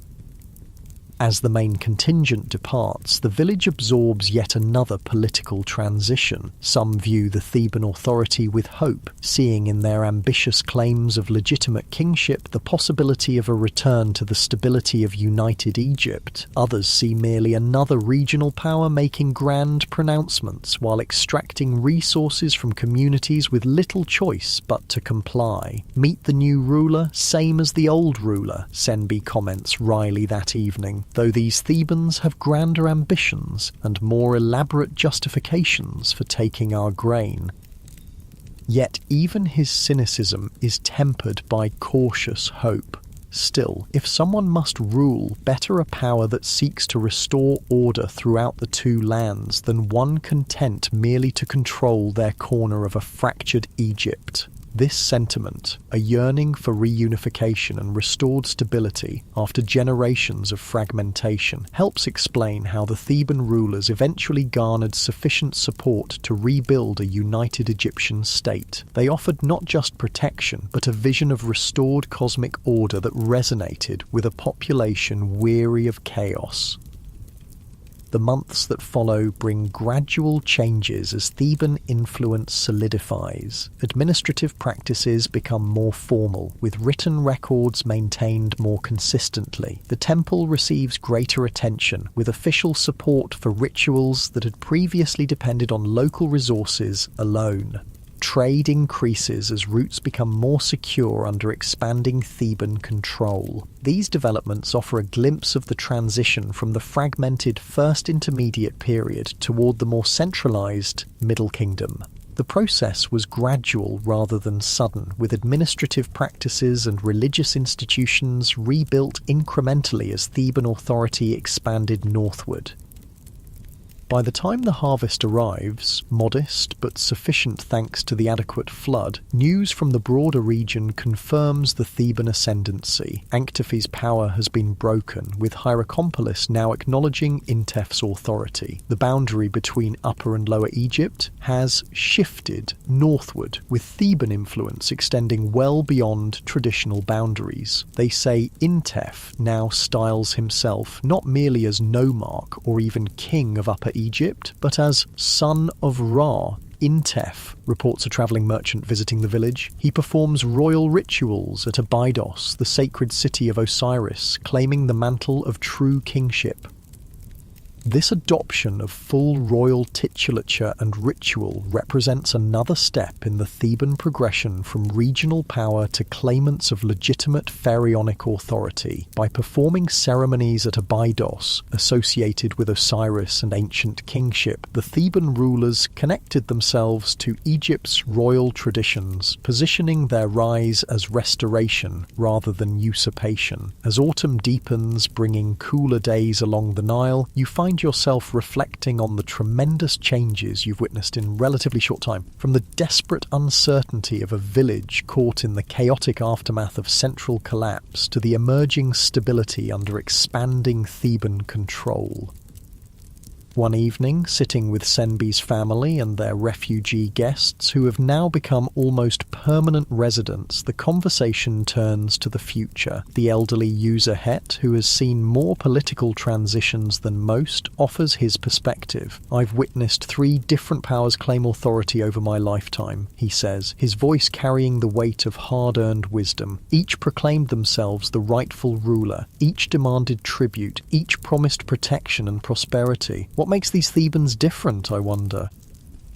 They rebuild rather than merely control, suggests Senbi. The administrative outpost, the support for the temple, the efforts to secure trade routes, these go beyond extracting resources. They seek to restore institutions. This observation captures an essential difference between mere warlordism and state rebuilding. The Theban project, which would eventually culminate in the Middle Kingdom's establishment, involved reconstructing governance systems and religious institutions, not simply establishing military dominance. I remember stories my grandfather told, says Nefertari, Userhet's wife, of the Old Kingdom before its fall, when the divine pharaoh ruled from Memphis, when massive stones were raised to build the Great Pyramids, when the Nile flooded abundantly each year. Could such times return? Her question hangs in the air, a hope that has sustained many through the Dark Age. The historical knowledge you carry tells you that yes, Egypt will rise again, though never precisely as it was. The Middle Kingdom that emerges from the First Intermediate Period will restore central authority and prosperity, but with important differences from the Old Kingdom, it succeeds. You look around at these people who have endured so much: political fragmentation, environmental challenges, raiding, resource scarcity, constant uncertainty, yet maintained essential elements of Egyptian culture and identity throughout. Their resilience has ensured that when stability returns, it will be recognizably Egyptian, building on traditions and practices that survived the Dark Age, rather than emerging as something entirely new. As the conversation continues into the night, your thoughts turn to the broader patterns of history. Civilizations rise and fall, experience golden ages and dark periods, fragment and reunify. Yet through these cycles, cultural continuities persist, carried forward by ordinary people continuing their daily practices even when grand political structures collapse. The Egyptian Dark Age you've experienced represents not a complete break with the past, but a period of adaptation and transformation. The administrative practices, religious concepts, artistic styles, and social structures that defined Egyptian civilization continued, though often in altered forms, suited to changed circumstances. When reunification eventually comes under Mentuhotep II, it builds upon these continuing traditions rather than creating wholly new ones. This perspective offers a profound lesson about human societies, their remarkable capacity for both dramatic change and fundamental continuity. Even in their darkest hours, when traditional structures seem to have collapsed entirely, the essential elements of cultural identity often endure, preserved through daily practices and beliefs that outlast political configurations. As the evening draws to a close, you join the household in a simple offering to the household gods: a small bread loaf, a cup of beer, a brief prayer for protection through the night. This modest ritual connects the participants to countless generations of Egyptians who have performed similar devotions, a thread of continuity running through prosperous and difficult times alike. Later, lying on your reed mat in the quiet darkness, you reflect on all you've learned about survival during civilization's darkest hours. The First Intermediate Period tested Egyptians in unprecedented ways, environmentally, politically, economically, spiritually. Those who survived did so through flexibility, practical focus on immediate needs, willingness to adapt traditional practices to changed circumstances, and maintenance of community bonds that provided mutual support. These lessons transcend their specific historical context. All human societies face periods of disruption and uncertainty, times when established structures falter and the future seems frighteningly unclear. The Egyptian experience demonstrates how people navigate such challenges, not by rigid adherence to faltering systems nor by abandoning all tradition, but by pragmatic adaptation that preserves essential cultural elements while acknowledging changed realities. As sleep approaches, your last thoughts are of the village and its people, Senbi's family, the council members, the refugees, the farmers and craftspeople, all playing their parts in this story of survival and gradual renewal. Their names might never appear in grand historical narratives focused on kings and battles, but their daily choices and adaptations shaped Egypt's journey through its dark age toward eventual renaissance. The rhythmic sound of gentle breathing from the sleeping household around you merges with the distant murmur of the Nile, creating a soothing backdrop as consciousness fades. Tomorrow will bring its own challenges in this continuing story of survival and adaptation, but for now, sleep offers respite while the eternal river continues its flow, connecting past to present and eventually to a more stable future yet to dawn.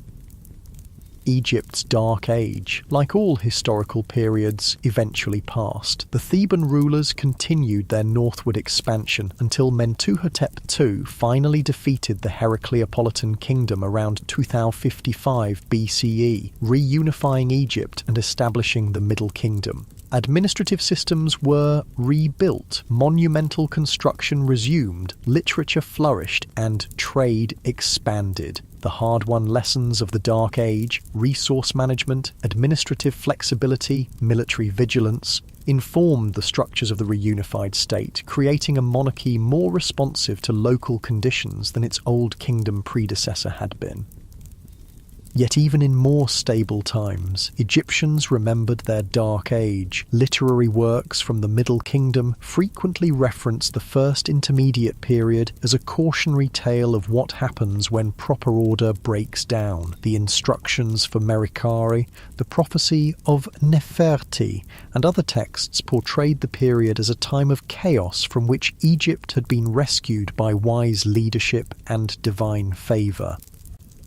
This cultural memory served important purposes, legitimizing the ruling dynasty by positioning them as restorers of order, encouraging loyalty to central authority by highlighting the alternative, and reinforcing religious and social norms by connecting them to stability and prosperity. The Dark Age thus continued to shape Egyptian civilization long after its actual conclusion. In this, perhaps, lies the deepest lesson of Egypt's First Intermediate Period, that difficult times navigated with sufficient resilience and adaptability can eventually give way to renewal, with the hard-earned wisdom of crisis incorporated into more sustainable new structures. The darkness doesn't last forever, and those who endure its challenges may help build something stronger from the experience. This cyclical pattern of breakdown and renewal, crisis and adaptation, darkness and eventual dawn offers a final gentle thought as sleep overtakes you entirely. Even in our most challenging moments, the seeds of future restoration are being planted. If we, like those resilient Egyptians of 4,000 years ago, can maintain what matters most while adapting to what cannot be changed,